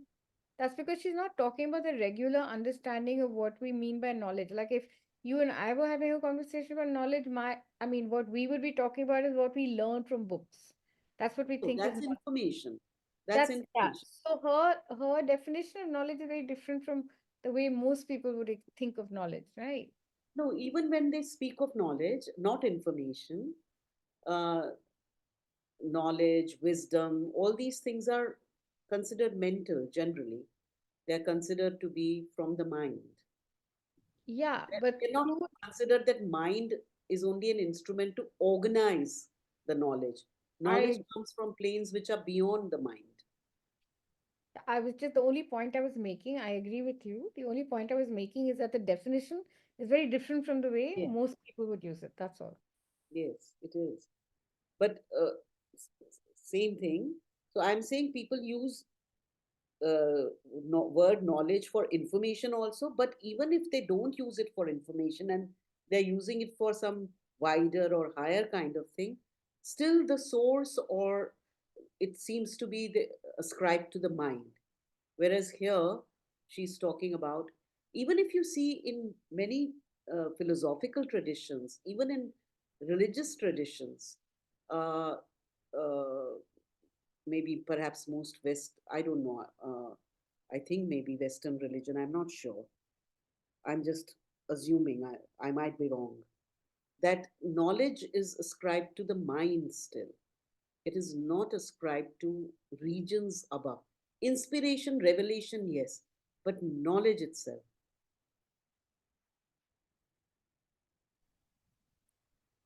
The mind has to be silent and attentive. So, this is another practice to receive knowledge from above, to manifest it. This is another practice to make the mind silent, attentive, and receptive. And the capacities that we have to develop in the mind, which she will further explain in the chapter on mental education, it has to become an instrument of formation, organization, and action. Didi, when we say moved by knowledge, Yeah, moved means moved into action, yeah. Moved into organizing it, to manifesting, the formation, organization, and action. not touched, not in that sense that I'm moved by that film, not in that way.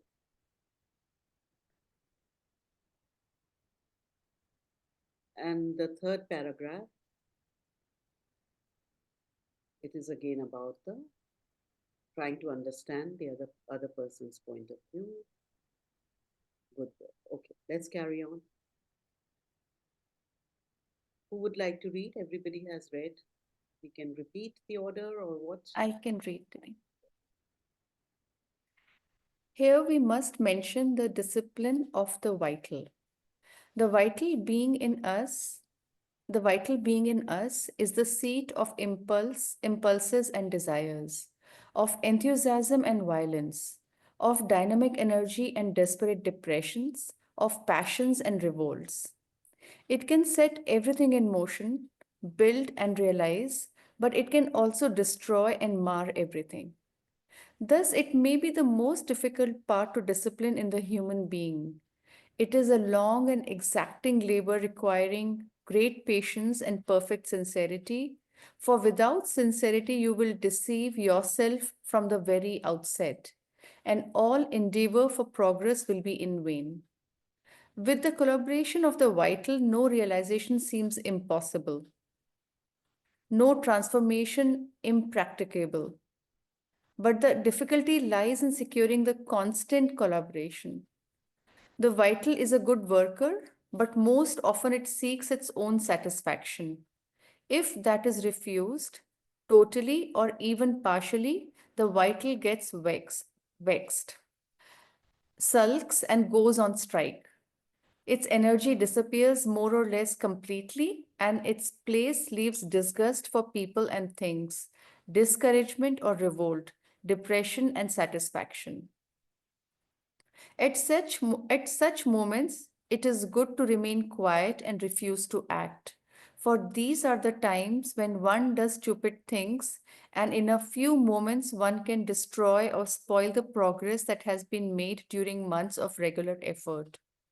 These crises are shorter and less dangerous for those who have established a contact with their psychic being, which is sufficient to keep alive in them the flame of aspiration and the consciousness of the ideal to be realized. They can, with the help of this consciousness, deal with their vital as one deals with a rebellious child, with patience and perseverance, showing it the truth and light, endeavoring to convince it and awaken in it the goodwill which has been veiled for a time. By means of such patient intervention, each crisis can be turned into new progress, into one more step towards the goal. Progress may be slow, relapses may be frequent, but if a courageous will is maintained, one is sure to triumph one day and see all difficulties melt and vanish before the radiance of truth consciousness.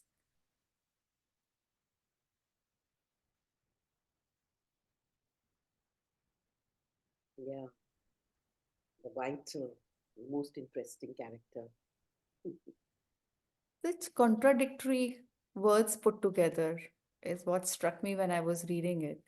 Such as? Enthusiasm and violence, or dynamic energy and desperate depressions, and passion and revolts. Like each one of them, I thought was like on the two ends of the spectrum. Yeah, because she says vital is the seat of all energy, all emotions, all impulses, all desires. So they can be of any nature, high, low. Vital has two sides to it, a constructive side and a destructive side. It's the same energy which can be utilized for any purpose, like nuclear energy. So it can be employed for any use. So it has a wide spectrum and it pendulates, very quick to change. That's the nature of emotions, no? Your moods and emotions and desires and feelings. And therefore, it's the most difficult part to discipline. And the key is sincerity. Because vital is very good at deceiving, at also controlling the mind, clouding the mind. So Actually, an inner sincerity is needed, mental sincerity plus a deeper sincerity where coming from the psychic, the only part in us which can truly control the vital or change it is the psychic. The mind can be of help, like she has given the example, but the mind's control is not long lasting. It is only the psychic which has the power to change the vital. So that is what she indicates also. And it is important because with the collaboration of vital, anything can be done. Anything you can do. Nothing is impossible. This is the part in us which can make everything possible. But it will only work when things are to its taste. If I don't listen to its commands, it will sulk, it will go on strike. It wants its own satisfaction. It's the principle of desire which animates it. And then very soon there is a new desire. Then very soon there is a new desire. What is own satisfaction, Devi? The vital zone satisfaction. And Vital zone satisfaction is satisfaction of the desires, the desire principle. It is the desire principle in it.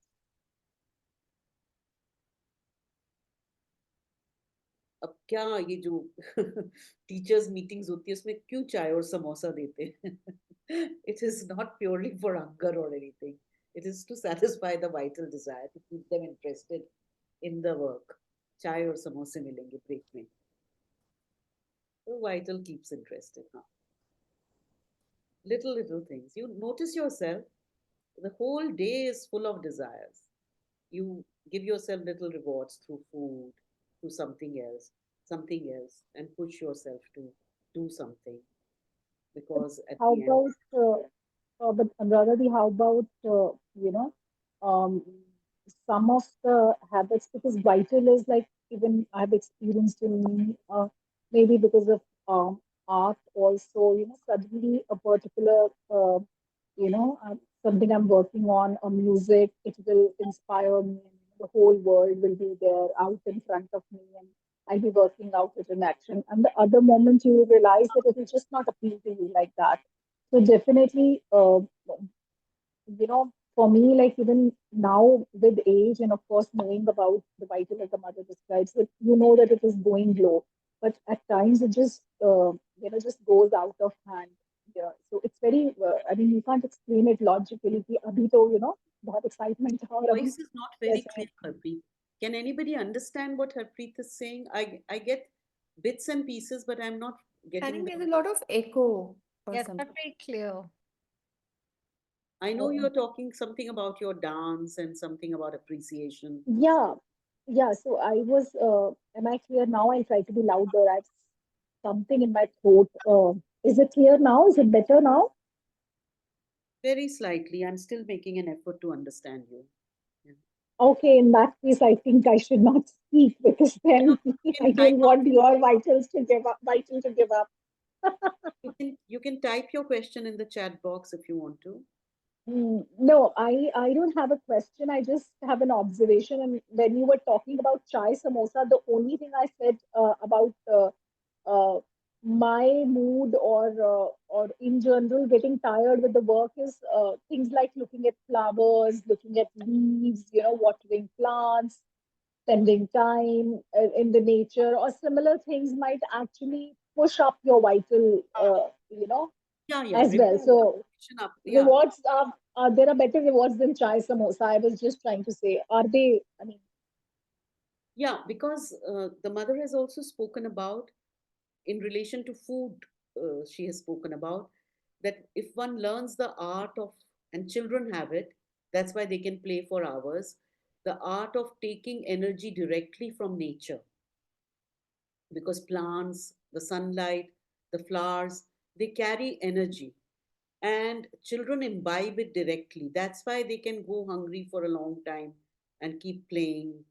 If they're absorbed in something, you know, they can sustain their interest because they are taking in energy directly. And if one can develop that art, then one's dependence on food can listen. I don't know if this is what you were talking about, but this is what I understood. Yes, similar thing I was talking about. Yeah. Okay. So when the vital is sulking or is wanting you to listen to it, it's a typical thing of how when a child throws a tantrum, and especially if parents are in a public area, the mall or somewhere where other people are watching, they quickly give in to the child because they don't want to be considered bad parents or parents who don't know how to handle their children, and the child knows this very well. So uh, it is the same as the vital sulks because the vital knows ki ab to ye meri sunenge. If I just refuse to collaborate and they want this work to be done, so they are going to listen to me and they are going to give in sooner or later. So that's where the mother is saying at such moments it is good to remain quiet and refuse to act. Let the storm pass. For these are the times when one does stupid things, and in a few moments one can destroy or spoil the progress that has been made during months of regular effort. And these crises are less dangerous for those who have established a contact with their psychic being, because then they can get into that, their aspiration, their consciousness of the ideal, and that can help them to gradually overcome these revolts, the vital revolts, and work on whatever. Like I have seen personally with myself that the number of conflicts I used to get into earlier has reduced. Uh, Besides other reasons, a major reason has been that even if I'm right, but if there is a conflict, uh, afterwards I would feel very hurt that the way I behaved is not in keeping with the ideal I want to express. So while the mind would justify, but you were right, but I would not find my behavior dignified or in keeping with the ideal I want to express. So that push also helped a lot in working on this. Now I'm only feeling a little afraid because the moment you share about any progress, you get another test coming your way. So I have to be on guard now, not to get into a conflict tomorrow or something. Yeah, Harpreet is nodding. She's also experienced this. This always happens. Okay. So that's what mother says about dealing with a rebellious child, patience, perseverance, showing it the truth and light, convincing it, awakening the goodwill. So again and again and again, and that's where the mind comes in, to remind you of your aspiration, of your ideal, and to talk to the vital. Like one talks to a naughty child, you talk to it. The progress is slow, relapses very frequent, but one is sure if, again, a courageous will is maintained, one is sure to triumph one day and see all difficulties. Any questions, reflections, anything that you Yeah, share? I would just like to say that, I think this stuff is so relevant. It's just that it's slightly worded slightly old-fashionedly, but it's super relevant. And I think what would be really nice is if we could, and this is probably quite, sort of, I don't mean it to be disrespectful, but what I mean is if we had like a list of um, words or things that we could use and as sort of reminders, like as aid memoirs. Like, for example, I find the words a courageous will, a very powerful set of words. Like, I think it means a lot. And if I have it, say, for example, written on my vision board, uh, it's something that I can continuously aspire to. And I think that if we have, a sort of garland of such words, then those are the kinds of things that can really, show you, continue to remind you of the way forward. So I don't know if that's making sense, but I really like some of the words here. A lot of it is a little old fashioned, but the thought is extraordinary. I mean, it's really, really relevant. And so I think maybe different words speak to different people, but Yeah, maybe I can just pick up and not some just that, myself. different times, different words will speak to you. Like I was telling you last time, I've read it so many times, but every time something new strikes. How is it possible that in 5,000 words, and you might have read it 500 times, every time something new strikes? So that You're depends the on one who's where changing. you are that day and that Yeah. moment. Yeah, but I Uh, think a really nice idea to maybe print this out and then, take from it whatever resonates. I'll what share. I was saying was that just like you say that you read every time and something new strikes. So every time that you read, you find certain words and the kind of activity you're involved with or your state of mind and whatever you're seeking, maybe you don't know, but something like that comes up ahead. And each time I end up making more notes and, pointing myself to, okay, this is something. So usually what I do is that the I always try and because this is all in whatever mother prescribes is very good to aid us in our transformation, like the inner psychology. Uh, Whereas she's not just talking about psychology, but she's talking about aligning every movement in us. But I note down things which, like Ela is saying, these may sound old fashioned, and if you relate it in terms of whatever words you want to use, so each time I kind of relate something like so when this sentence that I read here, they can, with the help of this consciousness, deal with their vital as one deals with a rebellious child, with patience and perseverance. So this comes up to me as that I'm being self-compassionate towards myself, uh, because I don't, my vital is going against me. My mind would know, or some part of my vital would know that okay, I'm not acting in the right way, or I am getting angry, or I'm getting despaired, and there would be a simultaneous movement in me to feel bad about myself, to feel guilty, to feel to loathe myself for these thoughts. So here I would get in a self-compassionate view of towards these thoughts, and I would say, it's okay that I'm feeling like this, and maybe I can just let it all flow. Whatever I'm feeling, just like we were talking about being in nature, and I would feel like let this all flow for some time, and I'll be fine. I can get myself back. So every time something new is coming up, and I pick up words and sentences like this. It's a great way to, engage, I think. And I think, Pooja's example is really fun to do actually also because it keeps showing you a sort of a relevant path, depending on where you are and how you're feeling, etc. So I think, yeah, that sounds like a really good way to be. It's 6 o'clock, by the way. Yeah, that's what I was saying. It's 6 o'clock, and now she's coming to the physical. Yeah, is that okay? Yeah, Hello? for the next time. Yeah, next Yeah. time. Yeah. Okay. Thank you. Okay. I will Thanks, create the page and everyone. I will send you the link and whatever information. Yeah, I would really like to have the link to this. Thank you. And I will keep a space there also. If you want to upload, like you want to create a list of words or anything you want to upload, you can do so.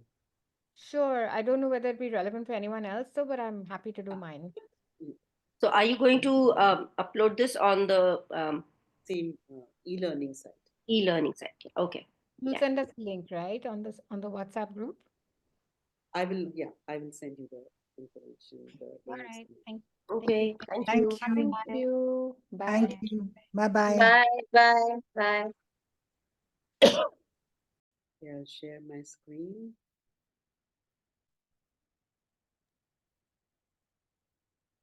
Right. So we are busy with this chapter, The Science of Living. Can you hear me? Yes. And we have seen that Mother talks about the importance of the aim and the relationship between the aim and the quality of the being of your life. And then to achieve perfection, so that you can achieve the aim perfectly, she speaks about the purification and training of various parts, fourfold discipline, and starts with the psychic and then the mental, and I think the emotional also we have read. The vital, yes, we have read the vital also, right? This is where we have Yeah, picked I think we're beginning with the physical. physical, right? Okay. So somebody who can read uh, these two paras together. Anybody? Yeah, I'll read. Okay. You're starting by lastly, right? Lastly, by means of a rational, yeah. Okay. Lastly, by means of a rational and discerning physical education, we must make our body strong and supple enough to become a fit instrument in the material world for the truth force which wants to manifest through us. In fact, the body must not rule, it must obey. By its very nature, it is a docile and faithful servant. Unfortunately, it rarely has the capacity of discernment it ought to have with regard to its masters, the mind and the vital. It obeys them blindly at the cost of its own well being. The mind, with its dogmas, its rigid and arbitrary principles, the vital, with its passions, its excesses, and dissipations, soon destroy the natural balance of the body and create in it fatigue, exhaustion, and disease. It must be freed from this tyranny, and this can be done only through a constant union with the psychic center of the being. The body has a wonderful capacity of adaptation and endurance. It is able to do so many more things than one usually imagines. If instead of the ignorant and despotic masters that now govern it, it is ruled by the central truth of the being, you will be amazed at what it is capable of doing. Calm and quiet, strong and poised, at every minute it will be able to put forth the effort that is demanded of it, for it will have learned to find rest in action and to recuperate through contact with the universal forces the energy it expends consciously and usefully. In this sound and balanced life, a new harmony will manifest in the body, reflecting the harmony of the higher regions, which will give it perfect proportions and ideal beauty of form. And this harmony will be progressive, for the truth of the being is never static. It is a perpetual unfolding of a growing perfection that is more and more total and comprehensive. As soon as the body has learned to follow this movement of progressive harmony, it will be possible for it to escape through a continuous process of transformation from the necessity of disintegration and destruction. Thus, the irrevocable law of death will no longer have any reason to exist.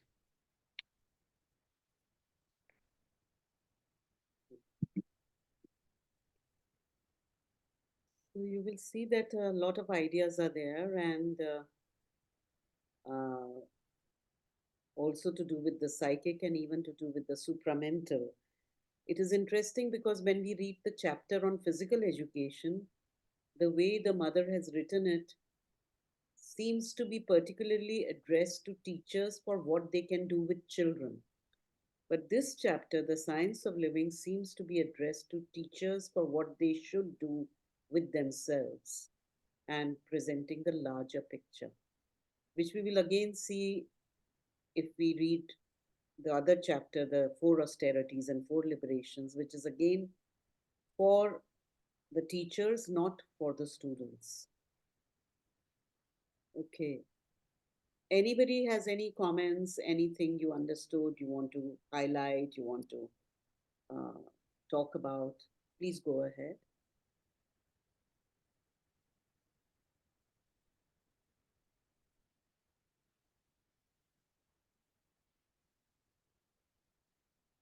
I think Mother here is talking about listening to your body, but when she's mentioning that we must not listen to the mind and the vital governing it, and rather the psychic. But if we look at our normal day to day lives, we rarely have the psychic coming forward to talk to us in or guide us. And I was just wondering in what circumstances can one, or maybe me, apart from being calm, silent, and not letting yourself, like all the other things that precede to this, the widening, the all of that, the quietening and everything, apart from all of that, how would we actually know if we are, you know, Yeah, like, first of all, that's why she's talking about these things, because they are not trained in us. So that's why they are all put here under, various types of education, perfection, the work we need to do. Here she is explaining what is the nature of the body. And it is interesting that normally we associate body with rigidity, uh, but she's talking about body has a wonderful capacity of adaptation and endurance. So, in its natural state, it seems this is what the body is, not rigid, but rather adaptive, can adapt to different situations, different demands put upon it. But what interferes is the mind and the vital with their own preferences and ideas. When you start listening to the body, which can come, yes, of course, through the psychic development, but also uh, I mean, it can be through conscious training, even this awareness through body, where focus is basically, and there are many other forms, even in dance and uh, healing and various practices, which may not talk of the psychic or anything, which are basically kind of bringing forth, allowing space for the body consciousness to speak. Even in, like somewhere else, the mother has spoken about how somebody like the artists, the hands will be more conscious. They acquire a consciousness. So that consciousness guides rather than the mind guiding. Or for the photographer, you know, whatever your art, where you are using body in a particular way, that part of the body becomes more and more conscious and can uh, can guide directly rather than through the mind or the vital. Even in matters of health, what to eat, what not to eat, if you, like the animals have, an instinctive sense. So the body also has its own instinct of what is good for it, how much work, how much rest. And actually, all of us forget about the word psychic, but all of us do get these signals at various times. However minuscule they are, all of us have experienced, I'm sure, once in a while in some mundane thing that where we get a, either we get a feeling I'm going to fall ill, or I get a feeling I'm absolutely okay, but I know if I eat this, I think, there is a kind of a flash that don't eat it. But we generally ignore because our vital is too strong.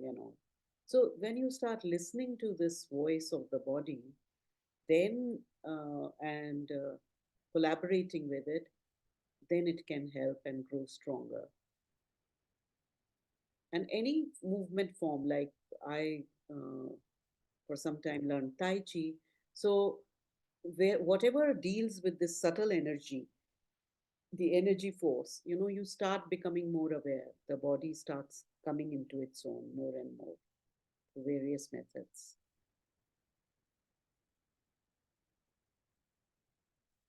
I think Pooja has dropped out. Nishi, did you also drop out?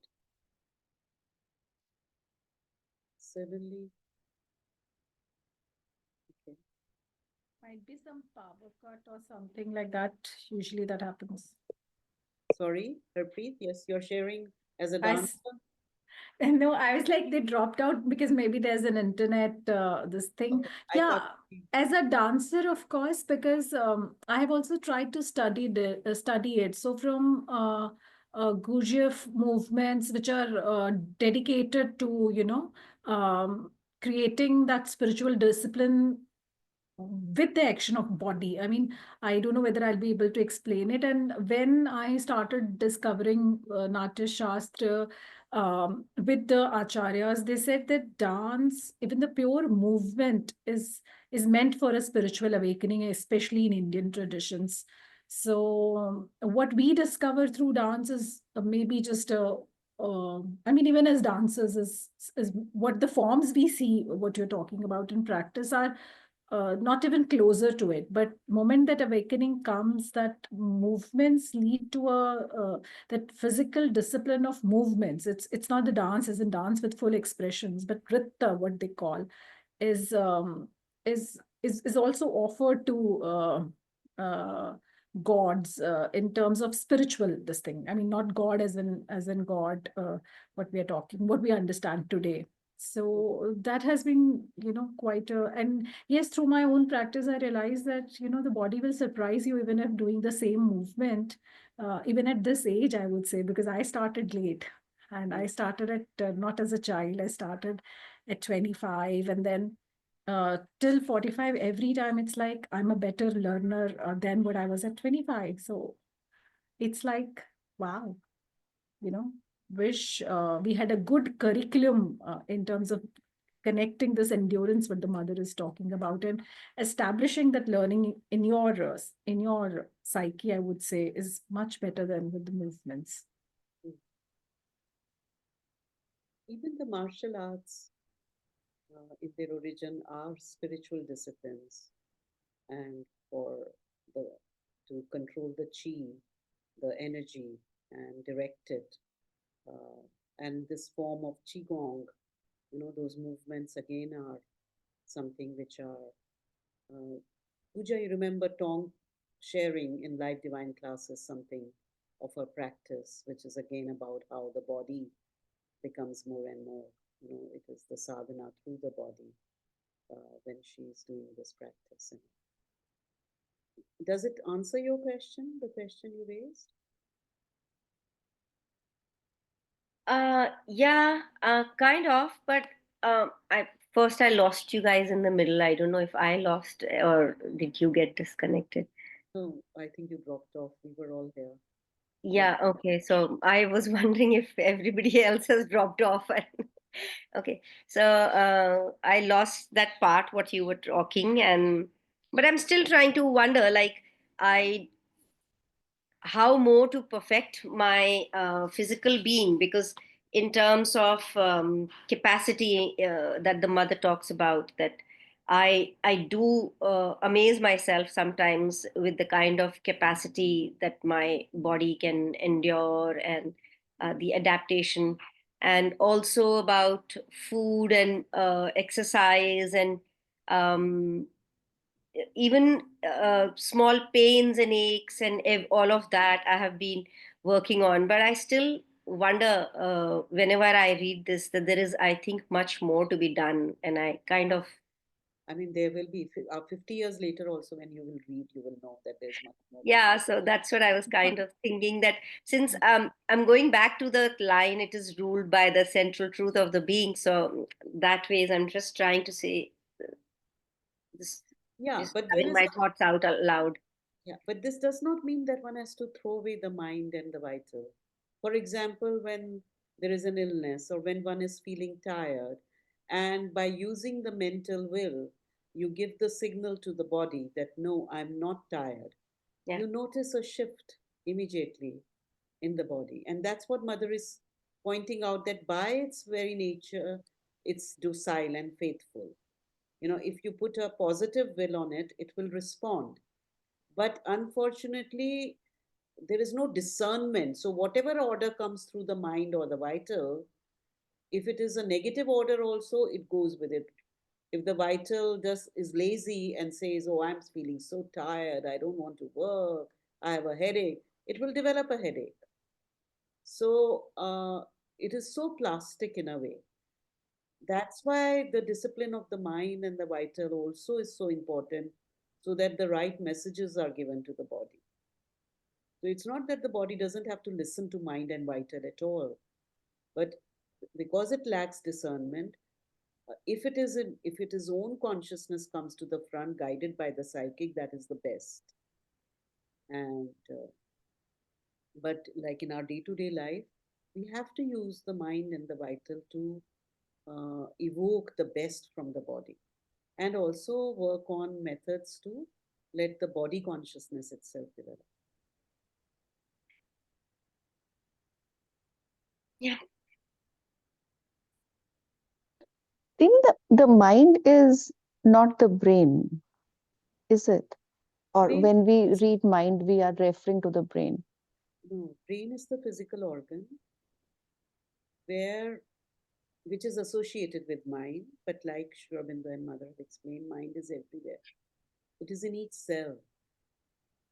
It is everywhere in the body. And Sri Aurobindo has spoken about different types of minds. The mind that acts in the body at the level of the physical consciousness is physical mind. The mind that acts in the emotions at the level of the vital is the vital mind. And he has, I mean, done many, many subdivisions and spoken about it. If you pick up letters on yoga, you will see that he's answered and he said, no, this is coming from this mind, that mind, and all. So it operates at different levels. It's not that, because mind is not something you can, just like emotions are not something you can see, dissect, and see. So they are kind of more subtle. They are just not sitting here. The thoughts are not just sitting here. This is a center for organizing them, but then they can travel anywhere. No? The thoughts travel. Just by realizing this, we are still reading the first page, I guess, and just by realizing this, I'm realizing that, when you're talking about um, like the mind and the vital here, ordering the body or in the vital one, that it is so much work to just, I need to do so much work just to control the vital. That you use the word laziness, or that the thing of man kar raha hai, all the time operating from ye man kar raha hai, is for me that statement after last Monday, I realized that about vital, ki ye man kar raha hai is about the vital. Yeah, yeah. Normally it is about the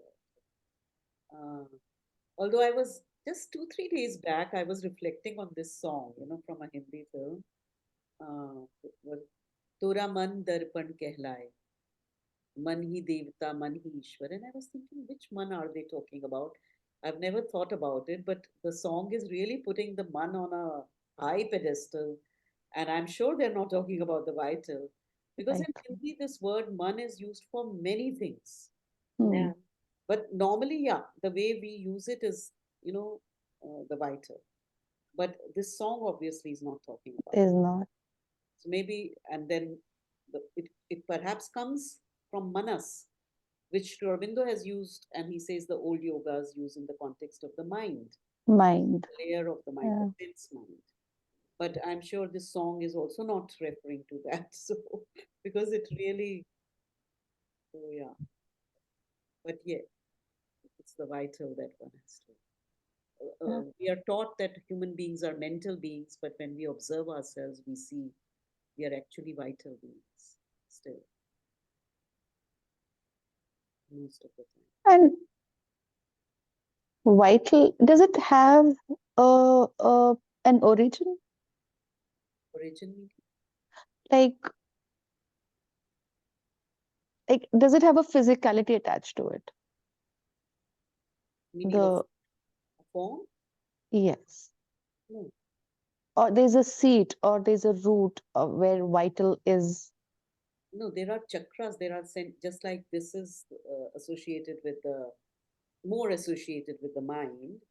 The heart chakra and the what is it called? Till the Manipura and Swadhisthana. No, Swadhisthana? Which one is this? Anahat and the three chakras, which are from the heart till the navel, in fact, till the abdomen, they are associated with the vital. So, Vital. when Sri Aurobindo and Mother have spoken of illnesses also, suppose I'm prone a lot to stomach problems, to problems. So the source is in the vital. If I want to work on it psychologically, then I have to identify the source in the vital. So they have associated illnesses with various chakras and the various planes of consciousness, which are responsible for different illnesses. Like Louise Hay has talked about different parts, and if this is the illness, she's also done that kind of association in psychological terms, that if you have an illness of this part, then this is what you have to work in your nature. Okay. So, just thinking about this mind and man part and all, is also linked, because see, the moment you get a thought, it will travel as an emotion, and it could be an outside thought. It will travel as an emotion into different parts of flow, into different parts of your body, and because of it, you may have a physical symptom attached to, like a clenching in your stomach, or palpitation in your heart, or tightening of your fists. And then again, that works on the energy, the vital part, and then again it goes back to the thought part, because you will have certain thoughts and feelings arising and giving rise to something more, like the cause.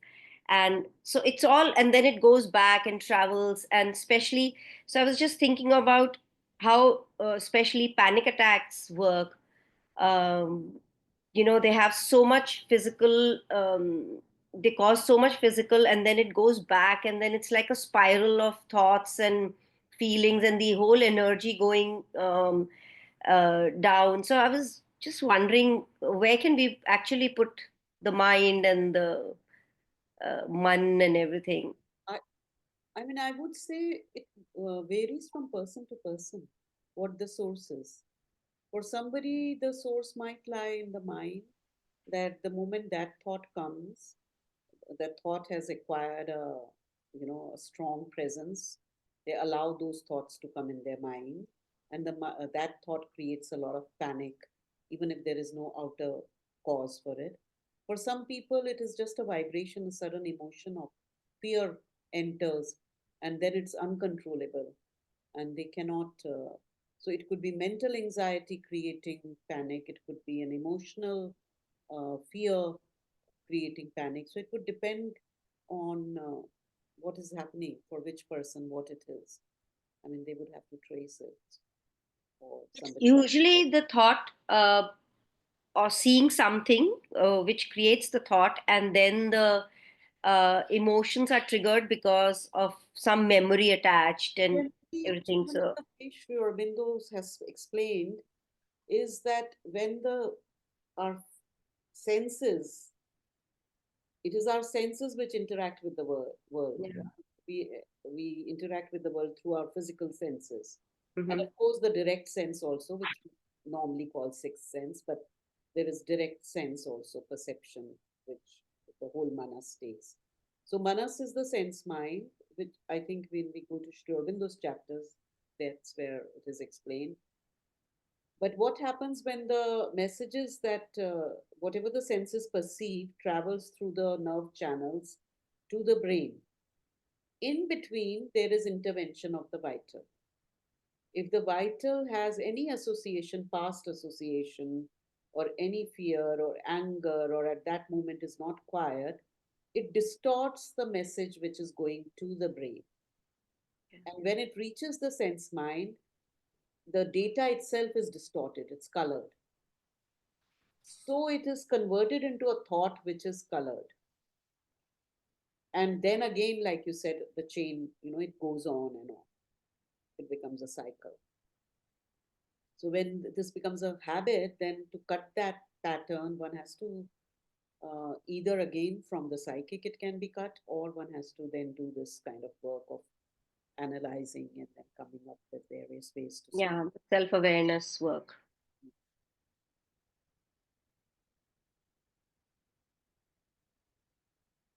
Okay.